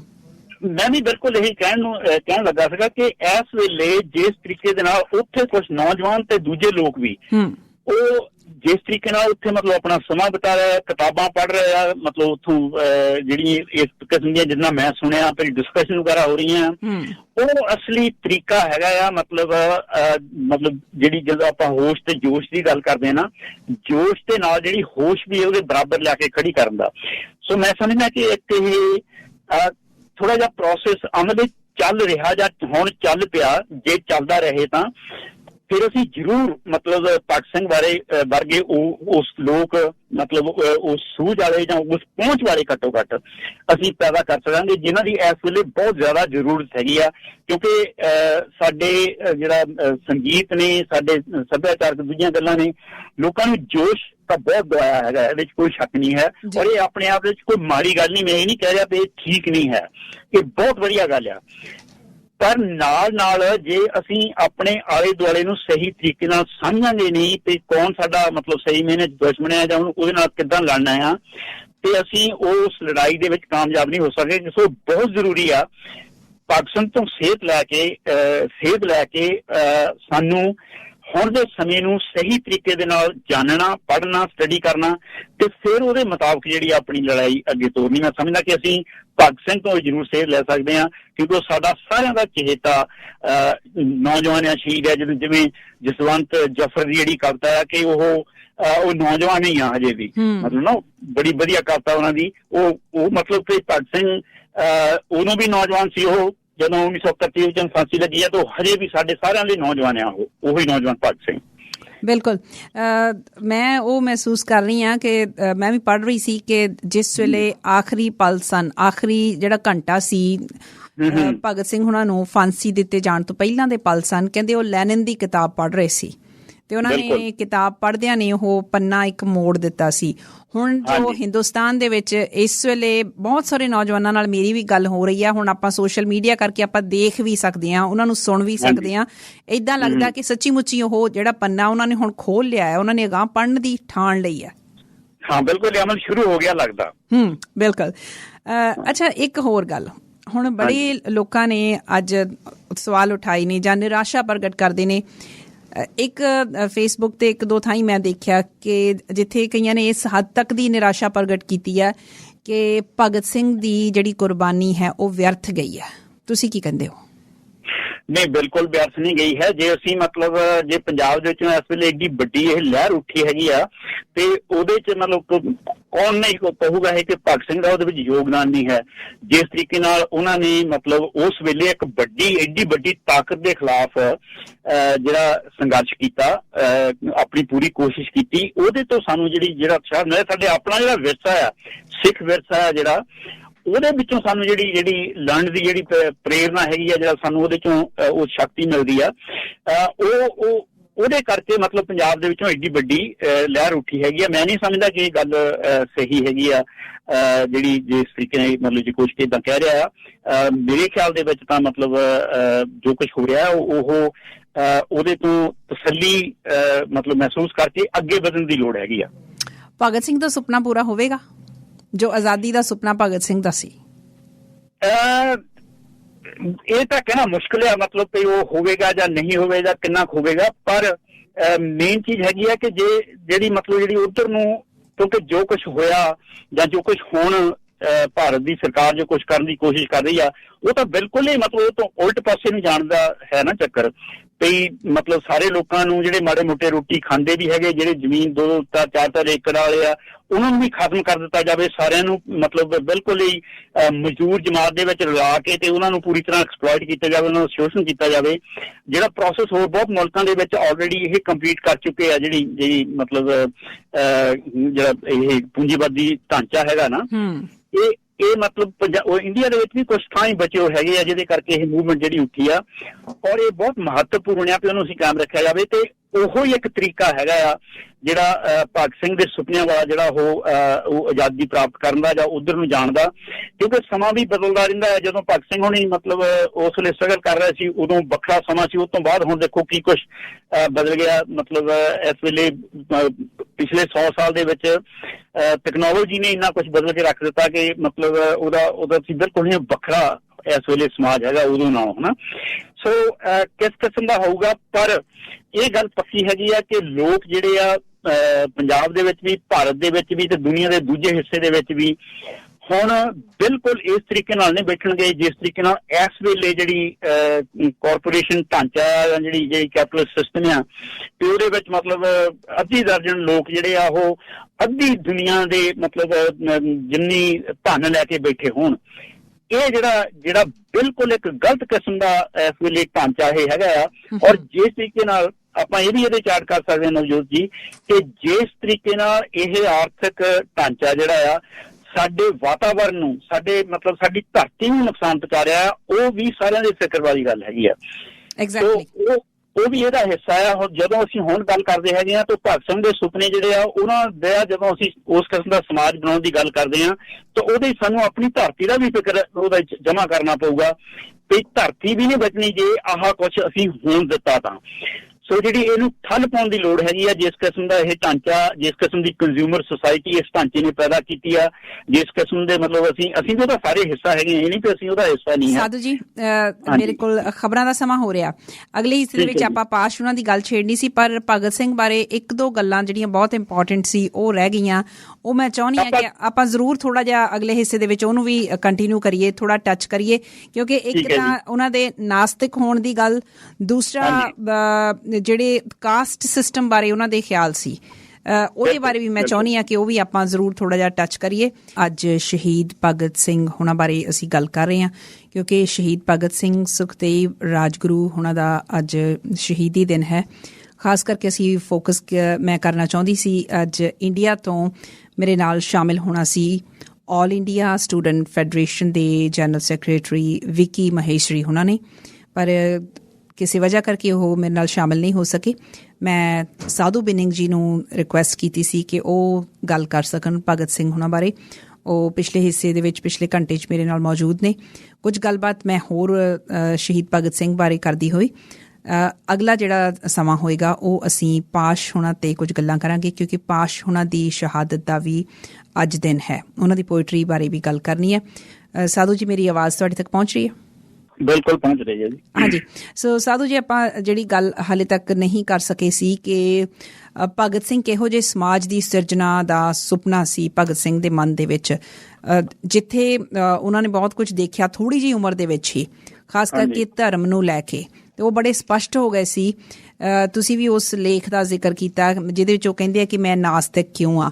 ਦੂਸਰੀ ਚੀਜ਼ ਜਿਹੜਾ ਉਹਨਾਂ ਨੇ ਐਕਸਪੀਰੀਅੰਸ ਕੀਤਾ, ਜਿਹੜਾ ਉਹਨਾਂ ਨੇ ਅੱਖੀਂ ਇਹ ਚੀਜ਼ਾਂ ਦੇਖੀਆਂ ਕਿ ਅਨਟੱਚੇਬਿਲਿਟੀ, ਅਛੂਤ ਹੋਣ ਦਾ ਗੱਲ, ਅਛੂਤ ਹੋਣ ਦੀ ਜਿਹੜੀ ਗੱਲ ਸੀ, ਜਾਂ ਜਿਹੜਾ ਜਾਤ ਪਾਤ ਦਾ ਸਿਸਟਮ ਜਿਹੜਾ ਹਾਲੇ ਤੱਕ ਬਰਕਰਾਰ ਹੈ ਭਾਰਤ ਦੇ ਵਿੱਚ।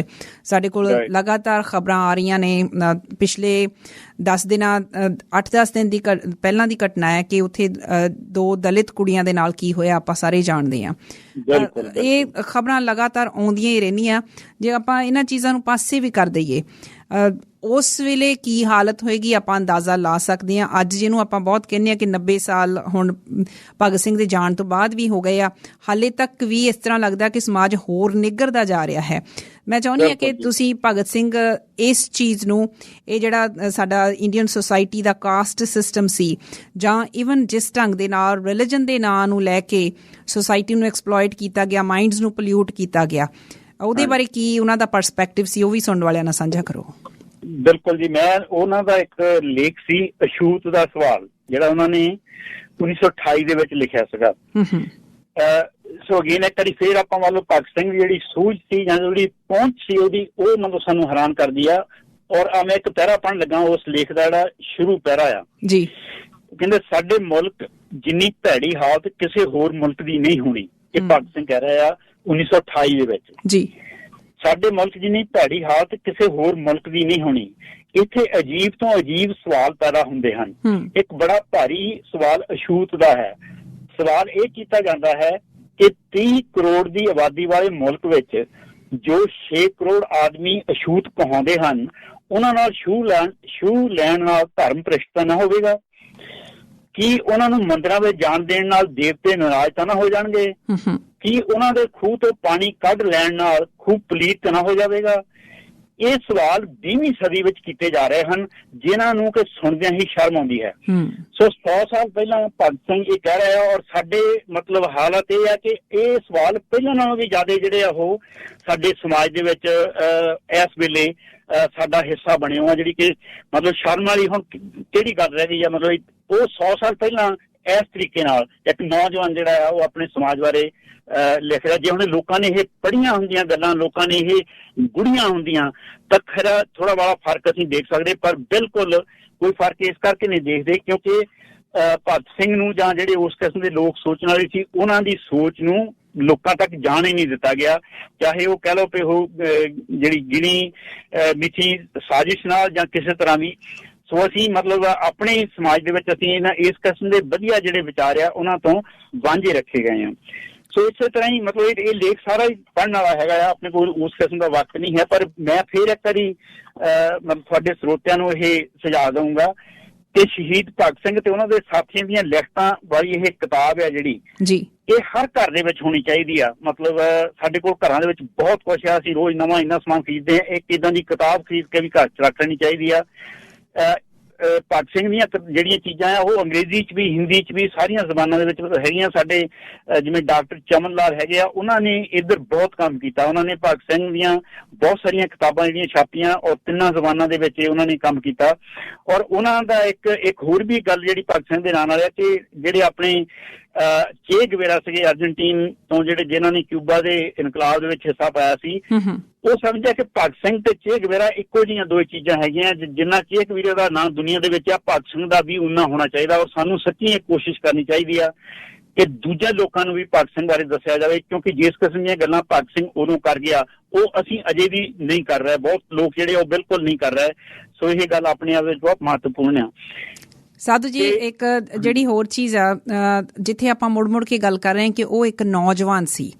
ਹੁਣ ਇਸ ਵੇਲੇ ਵੱਡੀ ਜਿਹੜੀ ਗਿਣਤੀ ਆ ਭਾਰਤ ਦੇ ਵਿੱਚ ਕਿਸਾਨੀ ਅੰਦੋਲਨ ਦੇ ਵਿੱਚ ਨੌਜਵਾਨ ਵੀ ਬਹੁਤ ਵੱਡੀ ਗਿਣਤੀ ਦੇ ਵਿੱਚ ਨੇ। ਆਪਾਂ ਇਹ ਗੱਲ ਹੁਣ ਲੁਕੀ ਨਹੀਂ ਹੋਈ, ਆਪਾਂ ਹਰ ਐਂਗਲ ਤੋਂ ਵੱਖ-ਵੱਖ ਸੋਸ਼ਲ ਮੀਡੀਆ ਤੋਂ ਆਪਾਂ ਦੇਖ ਰਹੇ ਹਾਂ, ਜਾਂ ਜਿਹੜਾ ਰਵਾਇਤੀ ਮੀਡੀਆ ਉਹਦੇ 'ਚ ਵੀ ਆਪਾਂ ਦੇਖ ਰਹੇ ਹਾਂ, ਪੜ੍ਹ ਰਹੇ ਹੈਗੇ ਆ। ਪਰ ਆਪਾਂ ਇੱਕ ਹੋਰ ਜਿਹੜਾ ਵੱਡਾ ਸੱਚ ਆ ਉਹ ਇਹ ਆ ਕਿ ਬਾਰ-ਬਾਰ ਤੁਸੀਂ ਇੰਡੀਆ ਦੇ ਕਿਸੇ ਵੀ ਵਿਅਕਤੀ ਦੇ ਨਾਲ, ਮਿਡਲ ਏਜ ਵਿਅਕਤੀ ਦੇ ਨਾਲ ਗੱਲ ਕਰ ਲਓ, ਉਹਨਾਂ ਦਾ ਇਹੀ ਕਹਿਣਾ ਕਿ ਭਾਰਤ ਦੇ ਵਿੱਚ ਹੁਣ ਗਾਂ ਬੱਚਿਆਂ ਦਾ ਜਾਂ ਨੌਜਵਾਨਾਂ ਦਾ ਜਿਹੜਾ ਭਵਿੱਖ ਹੈ ਉਹ ਬਹੁਤਾ ਵਧੀਆ ਨਹੀਂ ਹੈ, ਇਸ ਕਰਕੇ ਉਹ ਬਾਹਰ ਨੂੰ ਭੇਜੀ ਜਾ ਰਹੇ ਆ। ਹੁਣ ਸਾਡੇ ਕੋਲ ਇੱਥੇ ਨੌਜਵਾਨ ਪਹੁੰਚੇ ਇੰਨੇ, UK ਦੇ ਵਿੱਚ ਗਏ ਆ, ਆਸਟ੍ਰੇਲੀਆ ਦੇ ਵਿੱਚ ਗਏ ਆ, ਇੰਨੀ ਵੱਡੀ ਗਿਣਤੀ ਦੇ ਵਿੱਚ ਭਾਰਤ ਤੋਂ ਨੌਜਵਾਨ ਆਏ ਆ, ਔਰ ਸਾਰੇ ਲਗਭਗ ਇਹੀ ਸੁਨੇਹਾ ਲੈ ਕੇ ਆਏ ਆ ਕਿ ਬਈ ਉੱਥੇ ਸਾਨੂੰ ਸਾਡਾ ਫਿਊਚਰ ਨਜ਼ਰ ਨਹੀਂ ਆ ਰਿਹਾ। ਜੇ ਇੰਡੀਆ ਦੇ ਐਂਗਲ ਤੋਂ ਦੇਖਿਆ ਜਾਵੇ ਇਹ ਇੱਕ ਵੱਡਾ ਮਾੜਾ ਰੁਝਾਨ ਜ਼ਰੂਰ ਹੈਗਾ ਆ, ਪਰ ਉੱਥੇ ਅੱਖਾਂ ਸਾਰਿਆਂ ਦੀਆਂ ਬੰਦ ਹੈਗੀਆਂ। ਜਿੱਥੇ ਆਪਾਂ ਭਗਤ ਸਿੰਘ ਦੀ ਗੱਲ ਕਰ ਰਹੇ ਹਾਂ, ਭਗਤ ਸਿੰਘ ਖੁਦ ਇਹ ਚੀਜ਼ ਨੂੰ ਕਹਿੰਦੇ ਸੀ ਕਿ ਵੀ ਉਹ ਇੱਕ ਵਿਅਕਤੀ ਨਹੀਂ, ਇੱਕ ਢੰਗ ਨਾਲ ਆਪਾਂ ਦੇਖੀਏ ਉਹ ਇੱਕ ਸੋਚ ਸੀ ਉਹਨਾਂ ਦੀ। ਤੇ ਹੁਣ ਕਈ ਗੱਲਾਂ ਨਾ ਰਿਪੀਟਡਲੀ ਹੁੰਦੀਆਂ ਰਹਿੰਦੀਆਂ, ਉਹ ਅੱਖਾਂ ਬੰਦ ਕਰਕੇ ਆਪਾਂ ਕਹਿੰਦੇ ਰਹਿੰਦੇ ਆ ਪਰ ਉਹਨਾਂ ਤੇ ਅਮਲ ਨਹੀਂ ਹੁੰਦਾ। ਬਹੁਤ ਵਾਰੀ ਆਪਾਂ ਬਹੁਤ ਇਕੱਠਾਂ ਦੇ ਵਿੱਚ ਇਹ ਗੱਲ ਸੁਣੀ ਹੈ, ਭਗਤ ਸਿਆਂ ਤੇਰੀ ਸੋਚ ਤੇ ਪਹਿਰਾ ਦਿਆਂਗੇ ਠੋਕ ਕੇ, ਹੈ ਨਾ। ਇਹ ਨਾਰਾ ਬਹੁਤ ਲਾਇਆ ਜਾਂਦਾ। ਉਮੀਦ ਕਰਦੇ ਆ ਕਿ ਵੀ ਵਾਕਿਆ ਹੀ ਜਿਹੜੀ ਉਹਨਾਂ ਦੀ ਸੋਚ ਸੀ, ਜੇ ਉਹਨੂੰ ਪਹਿਲਾਂ ਕੋਈ ਸਮਝੂਗਾ ਤੇ ਤਾਂ ਹੀ ਜਿਹੜਾ ਪਹਿਰਾ ਦੇਣ ਦੀ ਗੱਲ ਤਾਂ ਹੀ ਆਉਂਦੀ ਹੈ ਨਾ। ਬਿਲਕੁਲ। ਇਹਦੇ ਸੰਬੰਧ ਵਿੱਚ ਨਵਜੋਤ ਜਿਹੜੀ ਮੈਂ ਗੱਲ ਐਡ ਕਰਨੀ ਚਾਹੁੰਦਾ ਉਹ ਇਹ ਆ ਕਿ ਅਸੀਂ ਬਹੁਤ ਸਾਰੀਆਂ ਗੱਲਾਂ ਤੋਂ, ਜਿਸ ਕਿਸਮ ਦਾ ਸਾਡਾ ਸਮਾਜ ਹੈ ਇਸ ਵੇਲੇ, ਅਸੀਂ ਗੱਲਾਂ ਕਰਨ ਤੋਂ ਉਹ ਬੜੇ ਡਰਦੇ ਹਾਂ, ਤਰਬਕਦੇ ਹਾਂ। ਉਹ ਹੈ ਕਿ ਜੇ ਅਸੀਂ ਇਸ ਵੇਲੇ ਭਾਰਤ ਵੱਲ ਨਿਗਾਹ ਮਾਰੀਏ ਤਾਂ ਜਿਹੜੀ ਭਾਰਤ ਦੀ ਹਾਲਤ ਆ ਉਹਦਾ ਸਭ ਤੋਂ ਵੱਡਾ ਜਿਹੜਾ ਕਾਰਨ ਆ ਉਹ ਉੱਥੇ ਲੋਕਾਂ ਦਾ ਧਰਮ ਆ। ਜਿਹੜਾ ਵਿਅਕਤੀ ਦੀ ਪੱਧਰ ਦੇ ਉੱਤੇ ਧਰਮ ਜਿਹੜਾ ਆ ਉਹ ਬਹੁਤ ਵਧੀਆ ਗੱਲ ਹੋ ਸਕਦੀ ਹੈ ਵੀ, ਤੇ ਕਿਸੇ ਨੂੰ ਕਿਸੇ ਦੇ ਧਰਮ ਦੇ ਉੱਤੇ ਇਤਰਾਜ਼ ਨਹੀਂ ਹੋਣਾ ਚਾਹੀਦਾ ਜੀ।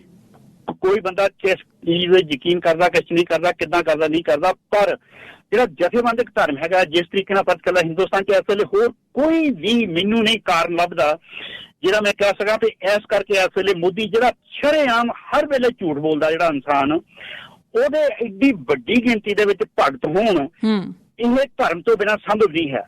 ਇਹ ਗੱਲ ਸਿਰਫ ਧਰਮ ਕਰਕੇ ਹੀ ਸੰਭਵ ਆ ਕਿ ਉਹ ਮਤਲਬ ਇੰਨਾ ਝੂਠ, ਇੰਨਾ ਹੇਰਾਫੇਰੀ ਕਰਨ ਵਾਲਾ ਬੰਦਾ ਜਿਹੜਾ ਸ਼ਰੇਆਮ ਆਪਣੇ ਮੁਲਕ ਨੂੰ ਵੇਚ ਰਿਹਾ ਔਰ ਸ਼ਰੇਆਮ ਅਮੀਰਾਂ ਨੂੰ ਲਿਆ ਕੇ ਮੂਹਰੇ ਖੜਾ ਕਰ ਰਿਹਾ, ਆਮ ਲੋਕਾਂ ਦੀ ਜਿਹੜੀ ਆ ਉਹਨੂੰ ਪਰਵਾਹ ਹੀ ਕਿਸੇ ਦੀ ਵੀ, ਉਹ ਕਿਉਂ ਕਾਮਯਾਬ ਹੈ ਹਜੇ ਤੱਕ ਵੀ? ਉਹਨੂੰ ਕਿਉਂ ਇਸ ਗੱਲ ਦਾ ਡਰ ਨਹੀਂ ਹੈ ਕਿ ਉਹਦੀ ਵੀ ਨੌਕਰੀ ਜਾਂਦੀ, ਉਹਦੀ ਕੁਰਸੀ ਜਾਂਦੀ ਲੱਗ ਸਕਦੀ ਹੈ? ਕਿਉਂਕਿ ਧਰਮ ਉਹਦੇ ਪਿੱਛੇ ਖੜਾ ਹੈ, ਧਰਮ ਨੂੰ ਉਹ ਇਸ ਤਰੀਕੇ ਨਾਲ ਵਰਤ ਰਿਹਾ। ਸੋ ਮੈਂ ਸਮਝਦਾ ਕਿ ਸਾਨੂੰ ਹੌਸਲਾ ਕਰਕੇ ਭਗਤ ਸਿੰਘ ਤੋਂ ਸੇਧ ਲੈ ਕੇ ਧਰਮ ਦੇ ਉੱਤੇ ਵੀ ਉਂਗਲੀ ਰੱਖਣੀ ਚਾਹੀਦੀ ਹੈ, ਕਿਉਂਕਿ ਜਿੰਨਾ ਚਿਰ ਧਰਮ ਜਿਸ ਤਰੀਕੇ ਨਾਲ ਸਾਡੇ ਸਮਾਜ ਦੇ ਵਿੱਚ ਇਹਦੀ ਇਹ ਸਥਿਤੀ ਹੈਗੀ, ਹੁਣ ਤੁਸੀਂ ਇੱਥੇ ਦੇਖ ਲਓ, ਕਿਸੇ ਪਾਸੇ ਕੋਈ ਰੇਡੀਓ ਲਾ ਲਓ, ਕੋਈ ਟੈਲੀਵਿਜ਼ਨ ਲਾ ਲਓ, ਕੋਈ ਅਖਬਾਰ ਚੱਕ ਲਓ, ਬਿਨਾਂ ਧਰਮ ਤੋਂ ਹੋਰ ਕੋਈ ਗੱਲ ਹੀ ਨਹੀਂ ਹੈ। ਔਰ ਸਾਰੇ ਇਹ ਗੱਲ ਵੀ ਨਾਲ ਹੀ ਮੰਨਦੇ ਆ ਕਿ ਜਿੰਨੀ ਬੇਈਮਾਨੀ, ਜਿੰਨੀ ਹੇਰਾਫੇਰੀ, ਜਿੰਨਾ ਝੂਠ, ਜਿੰਨੀ ਮਤਲਬ ਬਦਨੀਤੀ ਸਾਡੇ ਆਪਣੇ ਸਮਾਜ ਦੇ ਵਿੱਚ ਕਿਸੇ ਪਾਸੇ ਨਹੀਂ ਹੈ। ਇੰਨੀ ਕੀਰਤਨ, ਇੰਨੇ ਮਤਲਬ ਗੁਰਬਾਣੀਆਂ ਦੇ ਪਾਠ, ਇੰਨੀਆਂ ਟੈਲੀਵਿਜ਼ਨ ਦੇ ਉੱਤੇ ਡਿਸਕਸ਼ਨਾਂ ਧਰਮ ਤੋਂ ਹੋਣ ਦੇ ਬਾਵਜੂਦ ਵੀ ਕਿਉਂ ਏਦਾਂ ਆ? ਕਿਉਂਕਿ ਧਰਮ ਇੱਕ ਤੁਹਾਨੂੰ ਉਹਲਾ ਦੇ ਦਿੰਦਾ, ਉਹਦੇ ਪਿੱਛੇ ਤੁਸੀਂ ਜੋ ਮਰਜ਼ੀ ਕਰੀ ਜਾਓ। ਸੋ ਜਿਹੜੀ ਸਾਧੂ ਵਿਨਿਕ ਜੀ, ਮੈਂ ਦੱਸਦੀ ਹਾਂ ਤੁਹਾਨੂੰ, ਕਿਉਂਕਿ ਆਪਣੀ ਹੁਣ ਗੱਲ ਜ਼ਿਆਦਾ ਇੱਧਰ ਨੂੰ ਜਾ ਰਹੀ ਹੈ, ਆਪਣੇ ਕੋਲ ਟਾਈਮ ਘੱਟ ਜਾਣਾ। ਮੈਂ ਇਹ ਆਪਣੇ ਇਸ ਪ੍ਰੋਗਰਾਮ ਦੇ ਵਿੱਚ ਇੱਕ ਸਿਲਸਿਲਾ ਸ਼ੁਰੂ ਕੀਤਾ ਹੈ ਕਿ ਕੋਈ ਵੀ ਵਿਅਕਤੀ ਜਿਹਨੂੰ ਇਹ ਲੱਗਦਾ ਕਿ ਮੈਂ ਇੱਕ ਖਾਸ ਕਿਤਾਬ ਪੜ੍ਹੀ ਆ ਜਿਹੜੀ ਬਹੁਤ ਲੋਕਾਂ ਨੂੰ ਪ੍ਰਭਾਵਿਤ ਕਰ ਸਕਦੀ ਹੈ, ਬਹੁਤ ਲੋਕਾਂ ਨੂੰ ਜਿਹਦਾ ਫਾਇਦਾ ਹੋ ਸਕਦਾ, ਉਹ ਇਸ ਪ੍ਰੋਗਰਾਮ ਦੇ ਵਿੱਚ ਆ ਕੇ ਉਸ ਕਿਤਾਬ ਬਾਰੇ ਡਿਸਕਸ਼ਨ ਕਰ ਸਕਦਾ। ਤੁਹਾਨੂੰ ਮੈਂ ਖੁੱਲ੍ਹਾ ਸੱਦਾ ਦਿੰਦੀ ਹਾਂ ਕਿ ਤੁਸੀਂ ਭਗਤ ਸਿੰਘ ਦੀ ਕਿਸੇ ਲੇਖਣੀ ਤੇ ਕਿਤਾਬ ਤੇ ਤੁਸੀਂ ਜਦੋਂ ਵੀ ਕਦੇ ਆਉਂਦੇ ਸਮੇਂ ਦੇ ਵਿੱਚ ਤੁਹਾਨੂੰ ਟਾਈਮ ਮਿਲੇ ਤੁਸੀਂ ਜ਼ਰੂਰ ਲੈ ਕੇ ਆ ਸਕਦੇ ਹੋ, ਜਾਂ ਜਿਹੜੀ ਕੋਈ ਕਿਤਾਬ ਹੈ ਤੁਹਾਨੂੰ ਲੱਗਦਾ ਹੈ ਕਿ ਜਿਹੜੀ ਸਹੀ ਸੇਧ ਦੇ ਸਕਦੀ ਆ, ਵਾਕਈ ਭਗਤ ਸਿੰਘ ਦੀ ਫਿਲਾਸਫੀ ਨੂੰ ਖੋਲ ਕੇ ਲੋਕਾਂ ਸਾਹਮਣੇ ਰੱਖ ਸਕਦੀ ਹੈ, ਮੈਂ ਚਾਹੂੰਗੀ ਕਿ ਇੱਕ ਦਿਨ ਆਪਾਂ ਉਸ ਕਿਤਾਬ ਤੇ ਸਿਰਫ ਉਸ ਕਿਤਾਬ ਦੇ ਉੱਤੇ ਡਿਸਕਸ਼ਨ ਕਰੀਏ।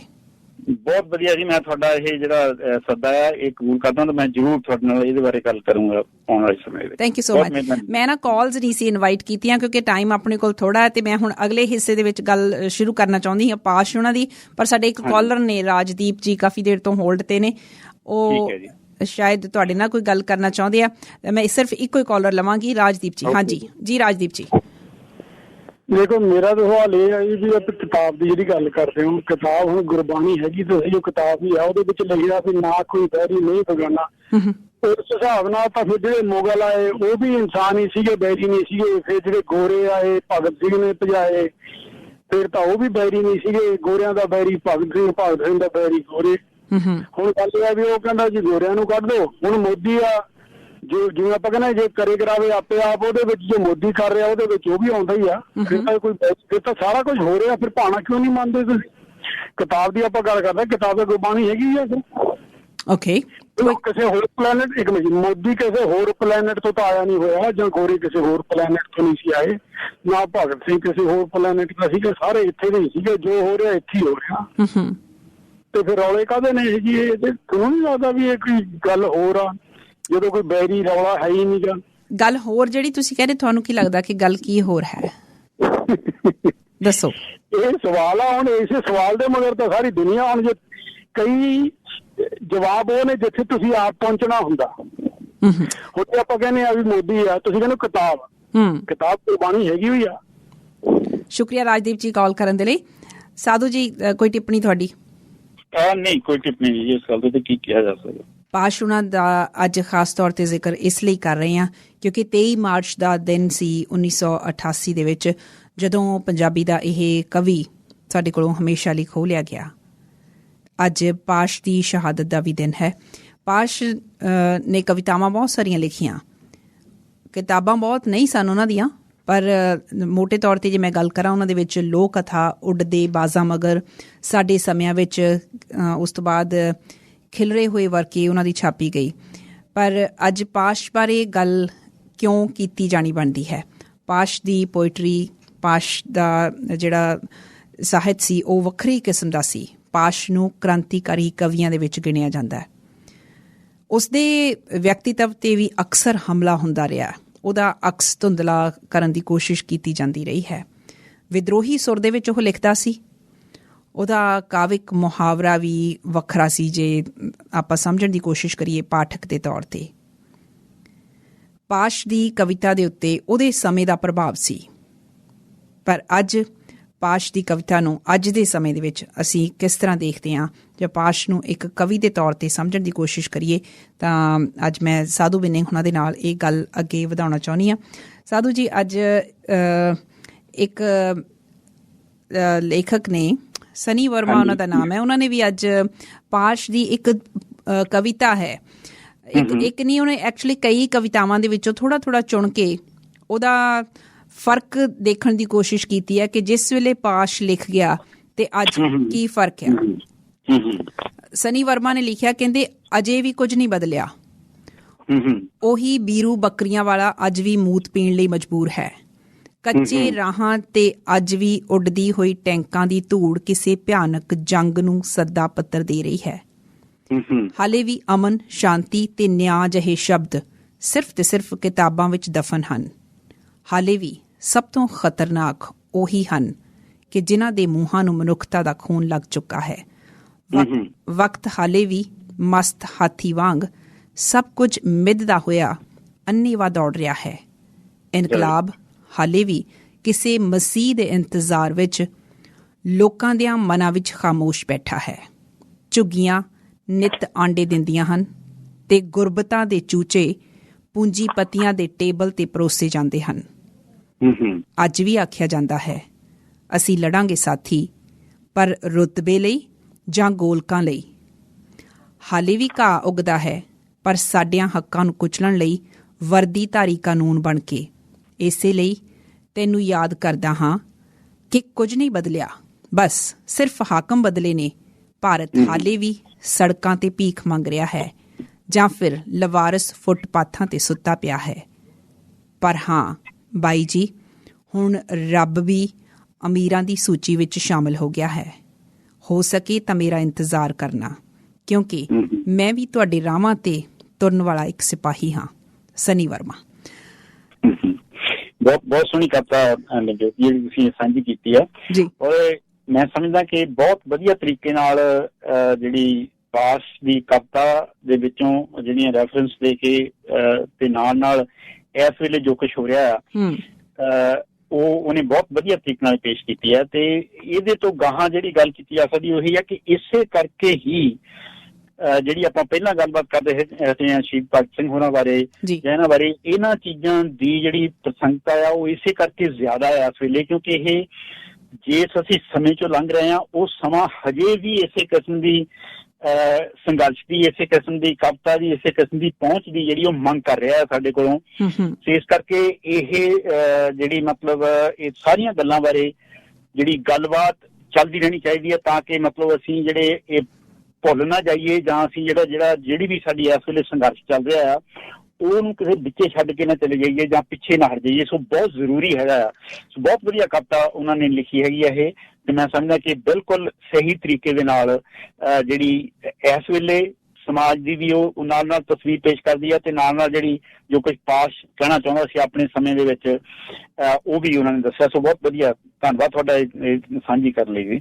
ਇਹ ਪਾਸ਼ ਨੂੰ ਆਪ ਵੀ ਇਸ ਗੱਲ ਦਾ ਪਤਾ ਸੀ ਕਿ ਉਹਨੂੰ ਚਾਹੇ ਸਾਹਿਤਕ ਦੁਨੀਆ ਦੇ ਵਿੱਚ ਜਾਂ ਕਿਸੇ ਹੋਰ ਦੁਨੀਆ ਦੀ ਆਪਾਂ ਗੱਲ ਕਰ ਲਈਏ, ਉਹਦੇ ਵਿੱਚ ਬਹੁਤਾ ਮਨਜ਼ੂਰ ਨਹੀਂ ਕੀਤਾ ਜਾ ਰਿਹਾ ਸੀ। ਜਿਵੇਂ ਉਹਨਾਂ ਨੇ ਉਸ ਗੱਲ ਦੀ ਮੈਂਸ਼ਨ ਕੀਤੀ ਹੈ ਬੜੀ ਅਜੀਬ ਤਰ੍ਹਾਂ ਦਾ ਬਿੰਬ ਦੇ ਕੇ ਕਿ ਵੀ ਜਿਵੇਂ ਹੱਡਾ ਰੋੜੀ ਦਾ ਕੁੱਤਾ ਆ ਵੜਿਆ ਹੋਵੇ ਕਿਸੇ ਮੁਜਰੇ ਦੇ ਵਿੱਚ। ਇਸ ਤਰ੍ਹਾਂ ਪਾਸ਼ ਬਾਰੇ ਉਸ ਵੇਲੇ ਸੋਚਿਆ ਜਾਂਦਾ ਸੀ ਜਾਂ ਇਹ ਉਹਦਾ ਆਪਣਾ ਨਜ਼ਰੀਆ ਸੀ? ਕੀ ਕਾਰਨ ਸੀ ਕਿ ਉਹਦੀ ਜਿਹੜੀ ਉਹਦੇ ਬਾਰੇ ਕੁਝ ਇਸ ਤਰ੍ਹਾਂ ਦਾ ਨਜ਼ਰੀਆ ਕੁਝ ਲੋਕ ਰੱਖਦੇ ਸਨ? ਦੇਖੋ, ਸ਼ੁਰੂ ਦੇ ਵਿੱਚ ਜਿਹੜੀ ਆਪਾਂ ਜਦੋਂ ਪਾਸ਼ ਦੀ ਗੱਲ ਕਰਦੇ ਨਾ ਤਾਂ ਆਪਾਂ ਉਸ ਸਮੇਂ ਦੀ ਗੱਲ ਕਰਦੇ ਹਾਂ ਜਦੋਂ ਪੰਜਾਬ ਦੇ ਵਿੱਚ ਨਕਸਲਵਾੜੀ ਮੂਵਮੈਂਟ ਜਿਹੜੀ ਆ ਉਹ ਸ਼ੁਰੂ ਹੋਈ ਸੀ ਤੇ ਬੜੀ ਮਤਲਬ ਉਹ ਤੇਜ਼ੀ ਨਾਲ ਅੱਗੇ ਵਧ ਰਹੀ ਸੀਗੀ। ਸੋ ਉਸ ਲਹਿਰ ਨੇ ਬਹੁਤ ਲੋਕਾਂ ਨੂੰ ਮਤਲਬ ਇੱਕ ਤਰ੍ਹਾਂ ਹੈਰਾਨ ਕੀਤਾ। ਈਵਨ ਜਿਹੜੇ ਸਿਆਸੀ ਹਲਕੇ ਸੀ, ਜਿਹੜੀਆਂ ਕਮਿਊਨਿਸਟ ਪਾਰਟੀਆਂ ਸੀ, ਉਹਨਾਂ ਦੇ ਵਿੱਚ ਵੀ, ਕਿਉਂਕਿ ਉਹਨਾਂ ਦੇ ਵਿੱਚੋਂ ਤਿੱਖੀ ਸਵਰ ਵਾਲੇ ਲੋਕ ਸੀਗੇ। ਸੋ ਉਹਨਾਂ ਨੇ ਮਤਲਬ ਜਿਵੇਂ ਹੁਣ ਆਪਾਂ ਇਸ ਵੇਲੇ ਦੇਖਦੇ ਹਾਂ ਕਿ ਪਾਸ਼ ਨੂੰ ਬਹੁਤ ਸਾਰੇ ਲੋਕ ਜਿਹੜੇ ਆ ਉਹ ਉਹਨੂੰ ਮਾਨਤਾ ਦਿੰਦੇ ਉਹਦੀ ਕਵਿਤਾ ਨੂੰ। ਇਸ ਗੱਲ ਸ਼ੁਰੂ ਦੇ ਵਿੱਚ ਏਦਾਂ ਨਹੀਂ ਹੋਈ, ਕਿਉਂਕਿ ਉਹ ਪਾਸ਼ ਦੀ ਜਿਹੜੀ ਕਵਿਤਾ, ਜਦੋਂ ਆਪਾਂ ਜਿਹੜੀ ਤੁਸੀਂ ਜ਼ਿਕਰ ਕੀਤਾ ਨਾ ਉਹਦੀਆਂ 3 ਕਿਤਾਬਾਂ ਦਾ, ਲੋਕ ਕਥਾ ਤੇ ਆਪਣੀ ਦੂਜੀਆਂ ਜਿਹੜੀਆਂ 2 ਕਿਤਾਬਾਂ ਸਾਡੇ ਸਮਿਆਂ ਵਿੱਚ ਉੜਦੀਆਂ ਆਵਾਜ਼ਾਂ, ਹਾਂ, ਤੇ ਉੜਦੇ ਆਵਾਜ਼ਾਂ ਮਗਰ, ਉਹ ਜਿਹੜੀਆਂ ਮਤਲਬ ਇਹ ਤਿੰਨਾਂ ਹੀ ਤੁਸੀਂ ਕਿਤਾਬਾਂ ਨੂੰ ਦੇਖਦੇ ਆ ਤੇ ਇਹਨਾਂ ਤਿੰਨਾਂ ਦੇ ਵਿੱਚ ਇੱਕ ਬਖੇਮਾ ਹੈਗਾ ਆ ਉਹਦੀ ਕਵਿਤਾ ਦੇ ਵਿੱਚ। ਉਹ ਕਵਿਤਾ ਜਿਹੜੀ ਜੋ ਕੁਛ ਆਲੇ ਦੁਆਲੇ ਹੋ ਰਿਹਾ ਸੀ, ਜਿਵੇਂ ਮੈਂ ਤੁਹਾਨੂੰ ਮੇਰੀ ਆਪਣੀ ਜਿਹੜੀ ਮੈਂ ਨਾ ਜਦੋਂ ਮਾਰਚ 1988 ਦੇ ਵਿੱਚ ਉਹਨਾਂ ਦਾ ਕਤਲ ਹੋਇਆ ਜੀ, ਤੇ ਇੱਥੇ ਅਸੀਂ ਇੱਕ ਪ੍ਰੋਗਰਾਮ ਕੀਤਾ ਸੀ। ਉਹ ਤੋਂ ਕੁਛ ਹਫ਼ਤੇ ਬਾਅਦ ਅਪ੍ਰੈਲ ਦੇ ਵਿੱਚ ਉੱਥੇ ਮੈਂ ਉਹਨਾਂ ਦੀ ਕਵਿਤਾ ਬਾਰੇ ਇੱਕ ਲੇਖ ਲਿਖ ਕੇ ਪੜ੍ਹਿਆ ਸੀ। ਉਹ ਲੇਖ ਦੇ ਵਿੱਚ ਇੱਕ ਹਿੱਸਾ ਜਿਹੜਾ ਮੈਂ ਤੁਹਾਨੂੰ ਪੜ੍ਹਦਾ, ਮਤਲਬ ਇੱਕ ਪੈਰਾ ਜ਼ਰੂਰ।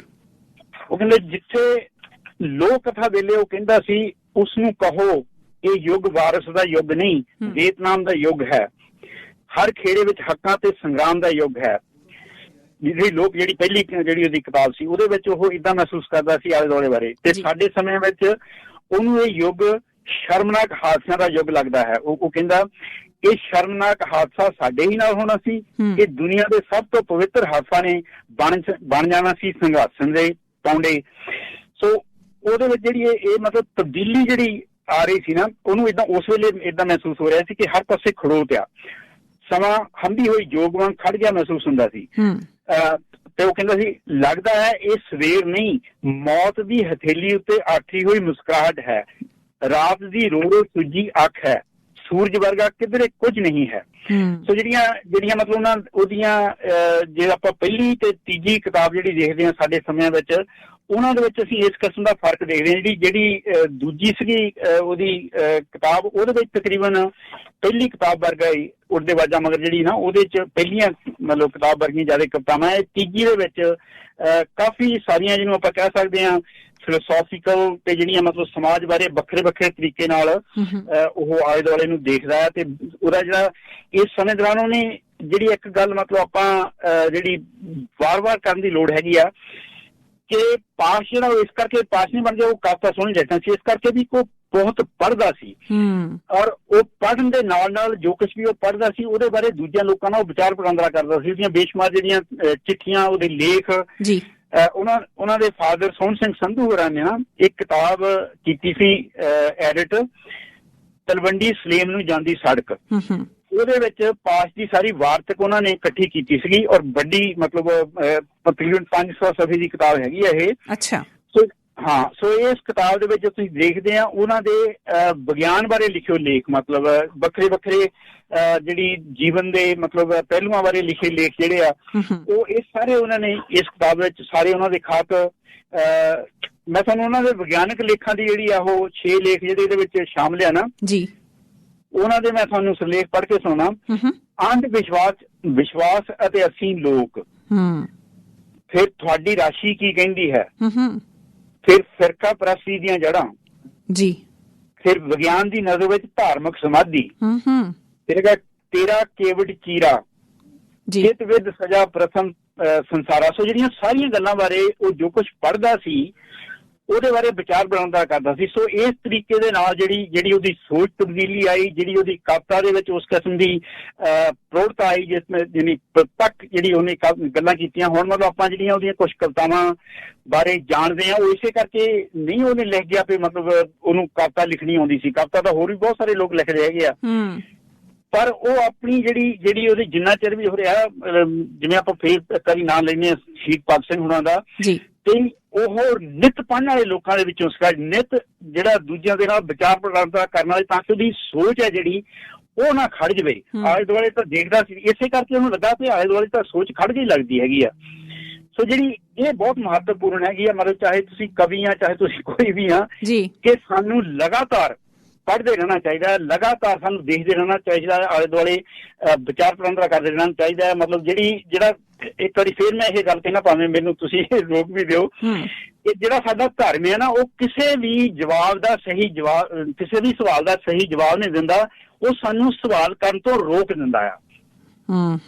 ਅਸੀਂ ਸਵਾਲ ਨਹੀਂ ਕਰਦੇ। ਸੋ ਸਾਨੂੰ ਥੋੜਾ ਜਿਹਾ, ਇਹ ਨਹੀਂ ਮੈਂ ਕਹਿੰਦਾ ਤੁਸੀਂ ਆਪਣਾ ਧਰਮ ਛੱਡ ਦਿਓ, ਕੋਈ ਬੰਦਾ ਆਪਣਾ ਧਰਮ ਛੱਡ ਦਿਓ, ਰੱਖੋ ਉਹਨੂੰ, ਪਰ ਤੁਸੀਂ ਥੋੜਾ ਜਿਹਾ ਉਹਨੂੰ ਇਸ ਪੱਧਰ ਤੇ ਰੱਖੋ ਕਿ ਨਾਲ ਨਾਲ ਤੁਸੀਂ ਰੀਜ਼ਨਿੰਗ ਬਾਰੇ ਜਿਹੜੀਆਂ ਦੂਜੀਆਂ ਗੱਲਾਂ ਵੀ ਸਿੱਖਦੇ ਰਹੋ, ਆਲੇ ਦੁਆਲਾ ਵੀ ਦੇਖਦਾ ਰਹੋ। ਉਹਦੇ ਵਿੱਚ ਰੀਜ਼ਨਿੰਗ, ਲੌਜਿਕ, ਜਿਹੜਾ ਜਿੱਥੇ ਸਵਾਲ ਕੀਤੇ ਜਾਣ ਦੀ ਗੱਲ ਹੈ, ਨੋ ਮੈਟਰ ਕਿਹੜੇ ਵੀ ਧਰਮ ਨੂੰ ਤੁਸੀਂ ਫੋਲੋ ਕਰਦੇ ਹੋ, ਤੁਹਾਨੂੰ ਜਵਾਬ ਲੱਭਣੇ ਚਾਹੀਦੇ ਉਹਨਾਂ ਗੱਲਾਂ ਦੇ। ਹਾਂ, ਜਿੰਨਾ ਚਿਰ ਤੁਸੀਂ ਸਵਾਲ ਨਹੀਂ ਕਰਦੇ ਉਹਨਾਂ ਚਿਰ ਤੁਸੀਂ ਮਤਲਬ ਅੱਗੇ ਨਹੀਂ ਤੁਰ ਸਕਦੇ ਜੀਵਨ ਦੇ ਵਿੱਚ, ਕਿਉਂਕਿ ਸਵਾਲ ਹੀ, ਜੇ ਅਸੀਂ ਅੱਜ ਇੱਥੇ ਬੈਠੇ ਹਾਂ ਮਤਲਬ ਸਾਇੰਸ ਦੇ ਯੁੱਗ ਦੇ ਵਿੱਚ, ਤੇ ਜਿਹਨਾਂ ਲੋਕਾਂ ਨੇ ਸਵਾਲ ਕੀਤੇ ਉਹਨਾਂ ਦੇ ਕਰਕੇ ਬੈਠੇ ਹਾਂ ਅਸੀਂ। ਜੇ ਲੋਕ ਜਿਵੇਂ ਸਾਨੂੰ ਸਾਡੇ ਸਾਰੇ ਧਰਮ ਜਿਹੜੇ ਆ ਪਿਛਲੇ ਮਤਲਬ ਜਦੋਂ ਤੋਂ ਵੀ ਆਪਾਂ ਦੇਖ ਸਕਦੇ ਹਾਂ 12 ਹਜ਼ਾਰ ਸਾਲ ਤੋਂ ਜਦੋਂ ਤੋਂ ਐਗਰੀਕਲਚਰ ਰੈਵੋਲੂਸ਼ਨ ਆਇਆ, ਲੋਕ ਸਮਾਜਾਂ ਦੇ ਵਿੱਚ ਰਹਿਣਾ ਸ਼ੁਰੂ ਹੋਏ, ਉਦੋਂ ਤੋਂ ਲੈ ਕੇ ਜਿਹੜੇ ਧਰਮਾਂ ਨੇ ਸਾਨੂੰ ਇਹ ਦੱਸਿਆ ਵੀ ਤੁਸੀਂ ਮਤਲਬ ਜਿਹੜੀ ਸਾਨੂੰ ਸਿਆਣਿਆਂ ਦੀ ਗੱਲ ਦੱਸਦੀ ਉਹੀ ਚੀਜ਼ ਮੰਨਣੀ ਆ, ਹੋਰ ਤੁਸੀਂ ਸਵਾਲ ਨਹੀਂ ਕਰਨਾ ਕੋਈ ਵੀ। ਸਾਨੂੰ ਤਾਂ ਇਹ ਸਾਰੇ ਇਹ ਜਾਂਦਾ ਆ ਤੇ ਬਸ ਮੱਥਾ ਟੇਕੋ ਹਰ ਚੀਜ਼ ਨੂੰ। ਜਿਹੜੇ ਸਿਆਣੇ ਆ, ਜਿਹੜੀਆਂ ਮਤਲਬ ਕੁਛ ਜਿਹੜੀਆਂ ਸਾਡੀਆਂ ਪਵਿੱਤਰ ਪੁਸਤਕਾਂ ਆ, ਸਵਾਲ ਨਹੀਂ ਕਰਨਾ। ਔਰ ਇਹ ਸਭ ਤੋਂ ਖਤਰਨਾਕ ਚੀਜ਼ ਆ, ਸਵਾਲ ਸਾਨੂੰ ਕਰਨਾ ਚਾਹੀਦਾ। ਪਾਸ਼ ਵੀ ਸਵਾਲ ਕਰਦਾ ਸੀ ਆਪਣੀ ਗੱਲਾਂ ਬਾਤਾਂ ਦੇ ਵਿੱਚ, ਆਪਣੀਆਂ ਕਵਿਤਾਵਾਂ ਦੇ ਵਿੱਚ ਵੀ। ਇਸੇ ਕਰਕੇ ਪਾਸ਼ ਜਿਹੜਾ ਆ ਉਹ ਇਸ ਵੇਲੇ ਪਾਸ਼ ਹੈਗਾ ਜਿਹੜਾ ਮਤਲਬ ਜੇ ਦੇਖਿਆ ਜਾਵੇ, ਪਾਸ਼ ਇਕੱਲਾ ਹੁਣ ਪੰਜਾਬੀਆਂ ਦਾ ਕਵੀ ਨਹੀਂ ਹੈ, ਸਾਰੇ ਹਿੰਦੁਸਤਾਨ ਦੇ ਵਿੱਚ ਲੋਕ ਉਹਨੂੰ ਪੜ੍ਹਦੇ ਆ, ਦੂਜੀਆਂ ਜ਼ਬਾਨਾਂ 'ਚ ਪੜ੍ਹ ਰਹੇ ਆ, ਛਾਪ ਰਿਹਾ ਦੂਜੀਆਂ ਜ਼ਬਾਨਾਂ ਦੇ ਵਿੱਚ। ਤੇ ਮਤਲਬ ਉਹਦੀ ਜਿਹੜੀ ਗੱਲਬਾਤ ਆ ਉਹਦੇ ਵਿੱਚ ਇੰਨੀ ਤਾਕਤ ਆ ਕਿ ਉਹ ਦੂਜੇ ਲੋਕ ਵੀ ਉਹਦੇ ਨਾਲ ਉਹ ਪੂਰੀ ਤਰ੍ਹਾਂ ਆਪਣੇ ਆਪ ਨੂੰ ਮਹਿਸੂਸ ਕਰਦੇ ਆ ਕਿ ਅਸੀਂ ਵੀ ਇਹਨਾਂ ਰਿਲੇਟ ਕਰ ਸਕਦੇ ਹਾਂ। ਔਰ ਇਹ ਗੱਲ ਬਹੁਤ ਵੱਡੀ ਹੁੰਦੀ ਕਿਸੇ ਵੀ ਕਵੀ ਲਈ, ਕਿਸੇ ਵੀ ਲੇਖਕ ਲਈ। ਬਿਲਕੁਲ, ਮੈਂ ਇਹ ਮਹਿਸੂਸ ਕਰਦੀ ਹਾਂ ਕਿ ਹਿੰਦੀ ਤੋਂ ਇਲਾਵਾ ਈਵਨ ਬੰਗਲਾ ਤੋਂ ਇਲਾਵਾ ਕਈ ਹੋਰ ਭਾਸ਼ਾਵਾਂ, ਤਾਮਿਲ ਦੇ ਵਿੱਚ ਬਹੁਤ ਸਾਰੀਆਂ ਭਾਸ਼ਾਵਾਂ ਦੇ ਵਿੱਚ ਟਰਾਂਸਲੇਸ਼ਨ ਹੋਈਆਂ ਆ ਕਵਿਤਾਵਾਂ ਪਾਸ਼ ਦੀਆਂ, ਤੇ ਕਈ ਲੋਕਾਂ ਨੇ ਬਹੁਤ ਫਖਰ ਦੇ ਨਾਲ ਉਹਨਾਂ ਨੂੰ ਰਿਕਾਰਡ ਕੀਤਾ ਆਪਣੀ ਆਵਾਜ਼ ਦੇ ਵਿੱਚ। ਹਿੰਦੀ ਦੇ ਵਿੱਚ ਕਈ ਰਚਨਾਵਾਂ ਰਿਕਾਰਡ ਹੋਈਆਂ, ਭਾਵੇਂ ਹਾਲੇ ਤੱਕ ਮੈਨੂੰ ਨਹੀਂ ਲੱਗਦਾ ਕਿ ਪੰਜਾਬੀ ਦੇ ਵਿੱਚ ਕਿਸੇ ਨੇ ਇਹ ਉਹਦੀਆਂ ਕਵਿਤਾਵਾਂ ਰਿਕਾਰਡ ਕਰਨ ਦੀ ਕੋਸ਼ਿਸ਼ ਕੀਤੀ ਹੈ, ਪਰ ਹਿੰਦੀ ਦੇ ਵਿੱਚ ਮੈਂ ਜ਼ਰੂਰ ਸੁਣੀਆਂ ਹੈਗੀਆਂ ਕਈਆਂ ਨੇ ਜਿਹੜੀਆਂ ਟਰਾਂਸਲੇਟਡ ਕੀਤੀਆਂ। ਪਰ ਇੱਕ ਗੱਲ ਜ਼ਰੂਰ ਆਉਂਦੀ ਹੈ, ਅੱਜ ਹੁਣ ਜਿਸ ਵੇਲੇ ਆਪਾਂ ਸ਼ਹੀਦ ਭਗਤ ਸਿੰਘ ਦੀ ਗੱਲ ਕਰ ਰਹੇ ਹਾਂ, ਇਹ ਇੱਕ ਸਬੱਬ ਬਣਿਆ ਕਿ ਆਪਾਂ ਇੱਕੋ ਹੀ ਦਿਨ ਪਾਸ਼ ਦੀ ਵੀ ਗੱਲ ਕਰ ਰਹੇ ਹਾਂ। ਪਾਸ਼ ਦਾ ਜਿਹੜਾ ਅਕਸ ਹੈ ਉਹ ਵੀ ਧੁੰਦਲਾ ਕਰਨ ਦੀ ਕੋਸ਼ਿਸ਼ ਕੀਤੀ ਜਾਂਦੀ ਰਹੀ ਹੈ। ਉਹਦਾ ਥੋੜਾ ਜਿਹਾ ਜੇ ਤੁਸੀਂ ਖੁੱਲ ਕੇ ਵਿਸਥਾਰ ਚ ਗੱਲ ਕਰ ਸਕੋ ਕਿ ਉਹਦੇ ਅਕਸ ਨੂੰ ਧੁੰਦਲੇ ਕੀਤੇ ਜਾਣ ਦੇ ਪਿੱਛੇ ਕੀ ਕਾਰਨ ਹੈਗੇ ਆ, ਕਿਹੜੀਆਂ ਗੱਲਾਂ, ਕਿ ਸਿਰਫ ਇਸੇ ਕਰਕੇ ਕਿ ਉਹ ਹਟ ਕੇ ਗੱਲ ਕਰਦਾ ਸੀ, ਵੱਖਰੀ ਗੱਲ ਕਰਦਾ ਸੀ, ਖੁੱਲ ਕੇ ਗੱਲ ਕਰਦਾ ਸੀ, ਜਾਂ ਕੋਈ ਹੋਰ ਰੀਜ਼ਨ ਹੈਗੇ ਆ?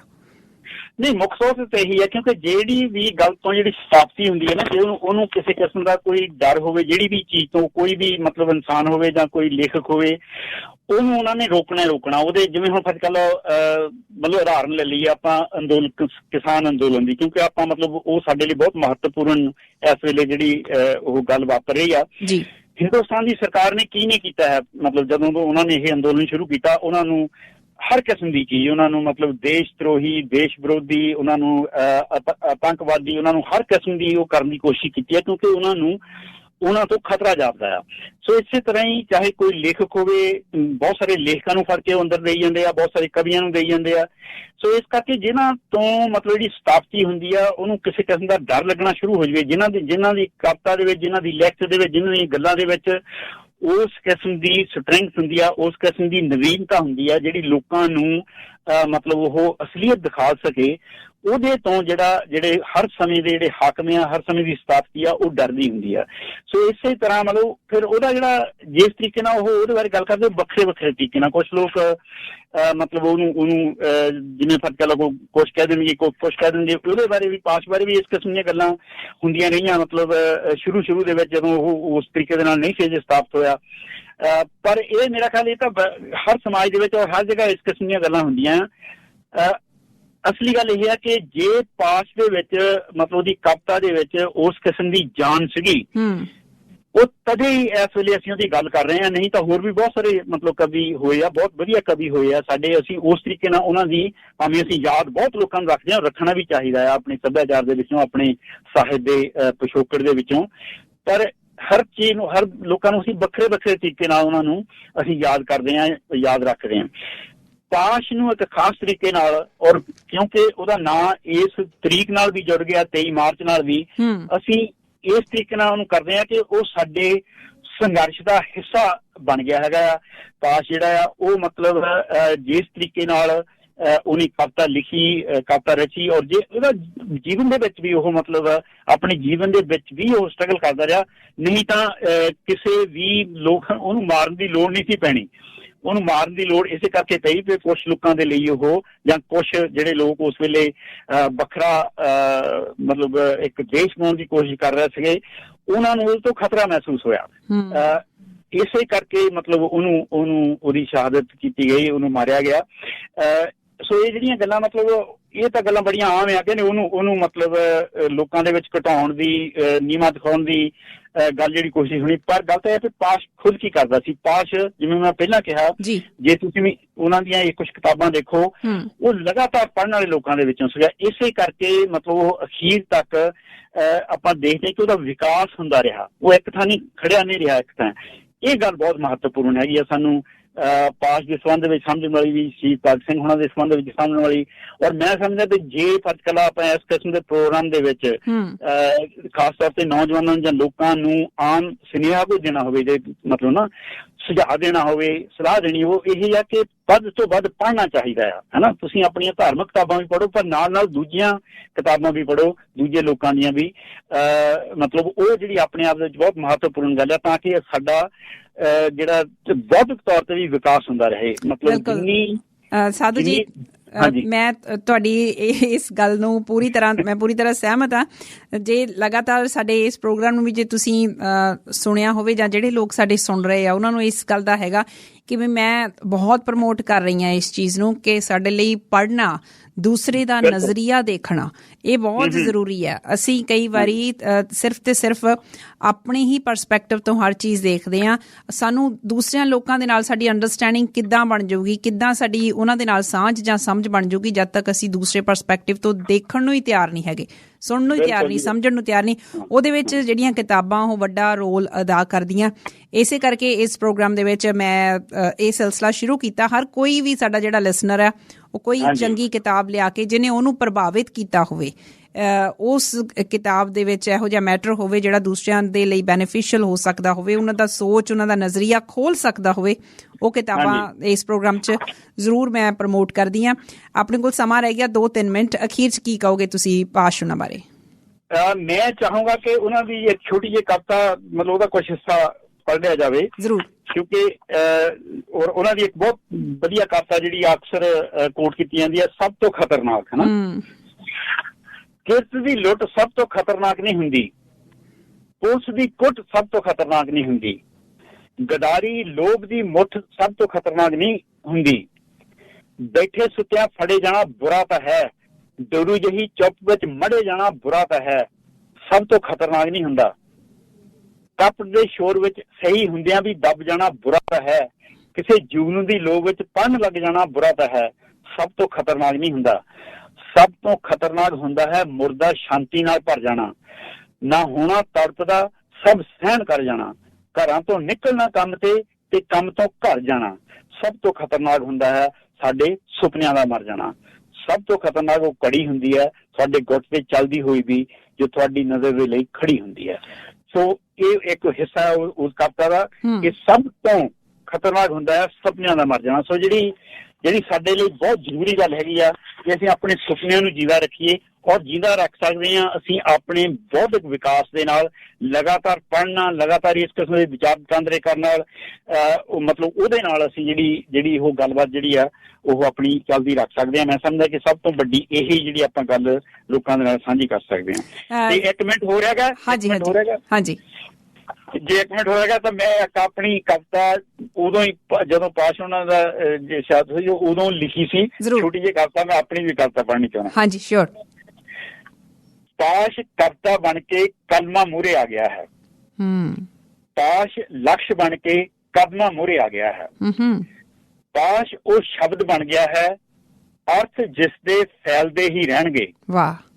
ਪਾਸ਼ ਉਹ ਅਰਥ ਬਣ ਗਿਆ ਹੈ ਸ਼ਬਦ ਜਿਸ ਤੋਂ ਜਨਮਦੇ ਹੀ ਰਹਿਣਗੇ, ਪਾਸ਼ ਉਹ ਗੀਤ ਬਣ ਗਿਆ ਹੈ ਜੋ ਭੈਣ ਆਪਣੇ ਵੀਰ ਲਈ ਗਾਇਆ ਕਰੇਗੀ, ਪਾਸ਼ ਉਹ ਲੋਰੀ ਬਣ ਗਿਆ ਹੈ ਜੋ ਮਾਂ ਆਪਣੇ ਬੱਚਿਆਂ ਨੂੰ ਸੁਣਾਇਆ ਕਰੇਗੀ, ਪਾਸ਼ ਉਹ ਸੁਪਨਾ ਹੈ ਜੋ ਅੱਖਾਂ 'ਚ ਸਜਾਇਆ ਕਰਾਂਗੇ, ਪਾਸ਼ ਉਹ ਨਗਮਾ ਹੈ ਜੋ ਇਕੱਠਾਂ 'ਚ ਗਾਇਆ ਕਰਾਂਗੇ, ਪਾਸ਼ ਉਹ ਪਿਆਰ ਹੈ ਜੋ ਲੋਕਾਂ, ਖੇਤਾਂ ਤੇ ਸ਼ਬਦਾਂ ਨਾਲ ਕੀਤਾ ਜਾਏਗਾ, ਪਾਸ਼ ਉਹ ਯੁੱਧ ਹੈ ਜੋ ਹੱਕਾਂ, ਫਸਲਾਂ ਤੇ ਅਰਥਾਂ ਦੇ ਕੀਤਾ ਜਾਏਗਾ।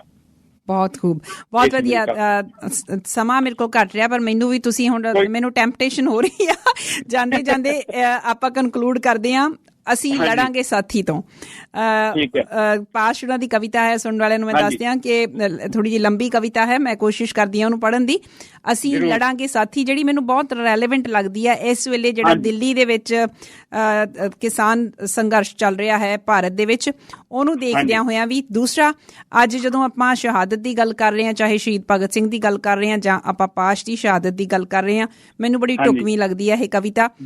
ਅਖੀਰ ਅਸੀਂ ਲੜਾਂਗੇ ਸਾਥੀ ਉਦਾਸ ਮੌਸਮ ਲਈ, ਅਸੀਂ ਲੜਾਂਗੇ ਸਾਥੀ ਗੁਲਾਮ ਸੱਧਰਾਂ ਲਈ, ਅਸੀਂ ਚੁਣਾਂਗੇ ਸਾਥੀ ਜ਼ਿੰਦਗੀ ਦੇ ਟੁਕੜੇ, ਹਥੌੜਾ ਹੁਣ ਵੀ ਚੱਲਦਾ ਹੈ ਉਦਾਸ ਐਰਨ ਤੇ, ਸਿਆੜ ਹੁਣ ਵੀ ਵਗਦੇ ਨੇ ਚੀਕਣੀ ਧਰਤੀ ਤੇ, ਇਹ ਕੰਮ ਸਾਡਾ ਨਹੀਂ ਬਣਦਾ ਸਵਾਲ ਨੱਚਦਾ ਹੈ, ਸਵਾਲ ਦੇ ਮੋਹਰਾਂ ਤੇ ਚੜ੍ਹ ਕੇ ਅਸੀਂ ਲੜਾਂਗੇ ਸਾਥੀ, ਕਤਲ ਹੋਏ ਜਜ਼ਬਿਆਂ ਦੀ ਕਸਮ ਖਾ ਕੇ, ਬੁਝੀਆਂ ਹੋਈਆਂ ਨਜ਼ਰਾਂ ਦੀ ਕਸਮ ਖਾ ਕੇ, ਹੱਥਾਂ ਤੇ ਪਏ ਰਟਨਾ ਦੀ ਕਸਮ ਖਾ ਕੇ ਅਸੀਂ ਲੜਾਂਗੇ ਸਾਥੀ, ਅਸੀਂ ਲੜਾਂਗੇ ਤਦ ਤੱਕ ਕਿ ਵੀਰੂ ਬੱਕਰੀਆਂ ਵਾਲਾ ਜਦੋਂ ਤੱਕ ਬੱਕਰੀਆਂ ਦਾ ਮੂਤ ਪੀਂਦਾ ਹੈ, ਖਿੜੇ ਹੋਏ ਸਰੋਂ ਦੇ ਫੁੱਲਾਂ ਨੂੰ ਜਦੋਂ ਤੱਕ ਵਾਹੁਣ ਵਾਲੇ ਆਪ ਨਹੀਂ ਸੁੰਘਦੇ, ਕਿ ਸੁੱਜੀਆਂ ਅੱਖੀਆਂ ਵਾਲੀ ਪਿੰਡ ਦੀ ਅਧਿਆਪਕਾ ਦਾ ਪਤੀ ਜਦੋਂ ਤੱਕ ਜੰਗ ਚੋਂ ਪਰਤ ਨਹੀਂ ਆਉਂਦਾ, ਜਦੋਂ ਤੱਕ ਪੁਲਿਸ ਤੇ ਸਿਪਾਹੀ ਆਪਣੇ ਹੀ ਭਰਾਵਾਂ ਦਾ ਗਲਾ ਘੁੱਟਣ ਤੇ ਬਾਧਕ ਹਨ, ਕਿ ਬਾਬੂ ਦਫ਼ਤਰਾਂ ਵਾਲੇ ਜਦੋਂ ਤੱਕ ਲਹੂ ਦੇ ਨਾਲ ਹਰਫ ਪਾਉਂਦੇ ਹਨ, ਅਸੀਂ ਲੜਾਂਗੇ ਜਦ ਤੱਕ ਦੁਨੀਆ 'ਚ ਲੜਨ ਦੀ ਲੋੜ ਬਾਕੀ ਹੈ। ਅਖੀਰਲੀਆਂ ਸਤਰਾਂ ਬਹੁਤ ਕਮਾਲ ਦੀਆਂ ਨੇ। ਕਹਿੰਦੇ ਜਦੋਂ ਬੰਦੂਕ ਨਾ ਹੋਈ ਉਦੋਂ ਤਲਵਾਰ ਹੋਵੇਗੀ, ਜਦੋਂ ਤਲਵਾਰ ਨਾ ਹੋਈ ਲੜਨ ਦੀ ਲਗਨ ਹੋਵੇਗੀ, ਲੜਨ ਦੀ ਜਾਂਚ ਨਾ ਹੋਈ ਲੜਨ ਦੀ ਲੋੜ ਹੋਵੇਗੀ, ਤੇ ਅਸੀਂ ਲੜਾਂਗੇ ਸਾਥੀ, ਅਸੀਂ ਲੜਾਂਗੇ ਕਿ ਲੜਨ ਬਾਝੋਂ ਕੁਝ ਵੀ ਨਹੀਂ ਮਿਲਦਾ, ਕਿ ਲੜਨ ਬਾਝੋਂ ਕੁਝ ਵੀ ਨਹੀਂ ਮਿਲਦਾ, ਅਸੀਂ ਲੜਾਂਗੇ ਕਿ ਹਾਲੇ ਤੱਕ ਲੜੇ ਕਿਉਂ ਨਹੀਂ, ਅਸੀਂ ਲੜਾਂਗੇ ਆਪਣੀ ਸਜ਼ਾ ਕਬੂਲਣ ਲਈ, ਲੜ ਕੇ ਮਰ ਚੁੱਕਿਆਂ ਦੀ ਯਾਦ ਜ਼ਿੰਦਾ ਰੱਖਣ ਲਈ ਅਸੀਂ ਲੜਾਂਗੇ ਸਾਥੀ, ਲੜਾਂਗੇ ਸਾਥੀ। ਵਾਹ ਵਾਹ, ਅਸੀਂ ਲੜਾਂਗੇ ਸਾਥੀ। ਸਾਧੂ ਵਿਨਿਕ ਜੀ, ਬਹੁਤ ਬਹੁਤ ਸ਼ੁਕਰੀਆ ਤੁਹਾਡਾ ਅੱਜ ਸਮਾਂ ਕੱਢਣ ਦੇ ਲਈ, ਧੰਨਵਾਦ ਬਹੁਤ ਬਹੁਤ। ਤੁਹਾਡਾ ਵੀ ਜੀ ਬਹੁਤ ਧੰਨਵਾਦ ਇੰਨਾ ਸਮਾਂ ਦੇਣ ਲਈ, ਤੇ ਮੈਨੂੰ ਬਹੁਤ ਚੰਗਾ ਲੱਗਾ, ਤੇ ਨਾਲੇ ਅੱਜ ਦਾ ਦਿਨ ਜਿਹੜਾ ਆ ਲਾਲ ਸਲਾਮ ਸਾਡੇ ਸ਼ਹੀਦਾਂ ਨੂੰ, ਸ਼ਹੀਦ ਭਗਤ ਸਿੰਘ, ਰਾਜਗੁਰੂ ਤੇ ਸੁਖਦੇਵ ਹੋਰਾਂ ਨੂੰ, ਤੇ ਨਾਲ ਪਾਸ਼ ਨੂੰ ਵੀ ਯਾਦ ਕੀਤਾ ਤੁਸੀਂ। ਬਹੁਤ ਬਹੁਤ ਵਧੀਆ, ਧੰਨਵਾਦ ਤੁਹਾਡਾ ਬਹੁਤ ਬਹੁਤ।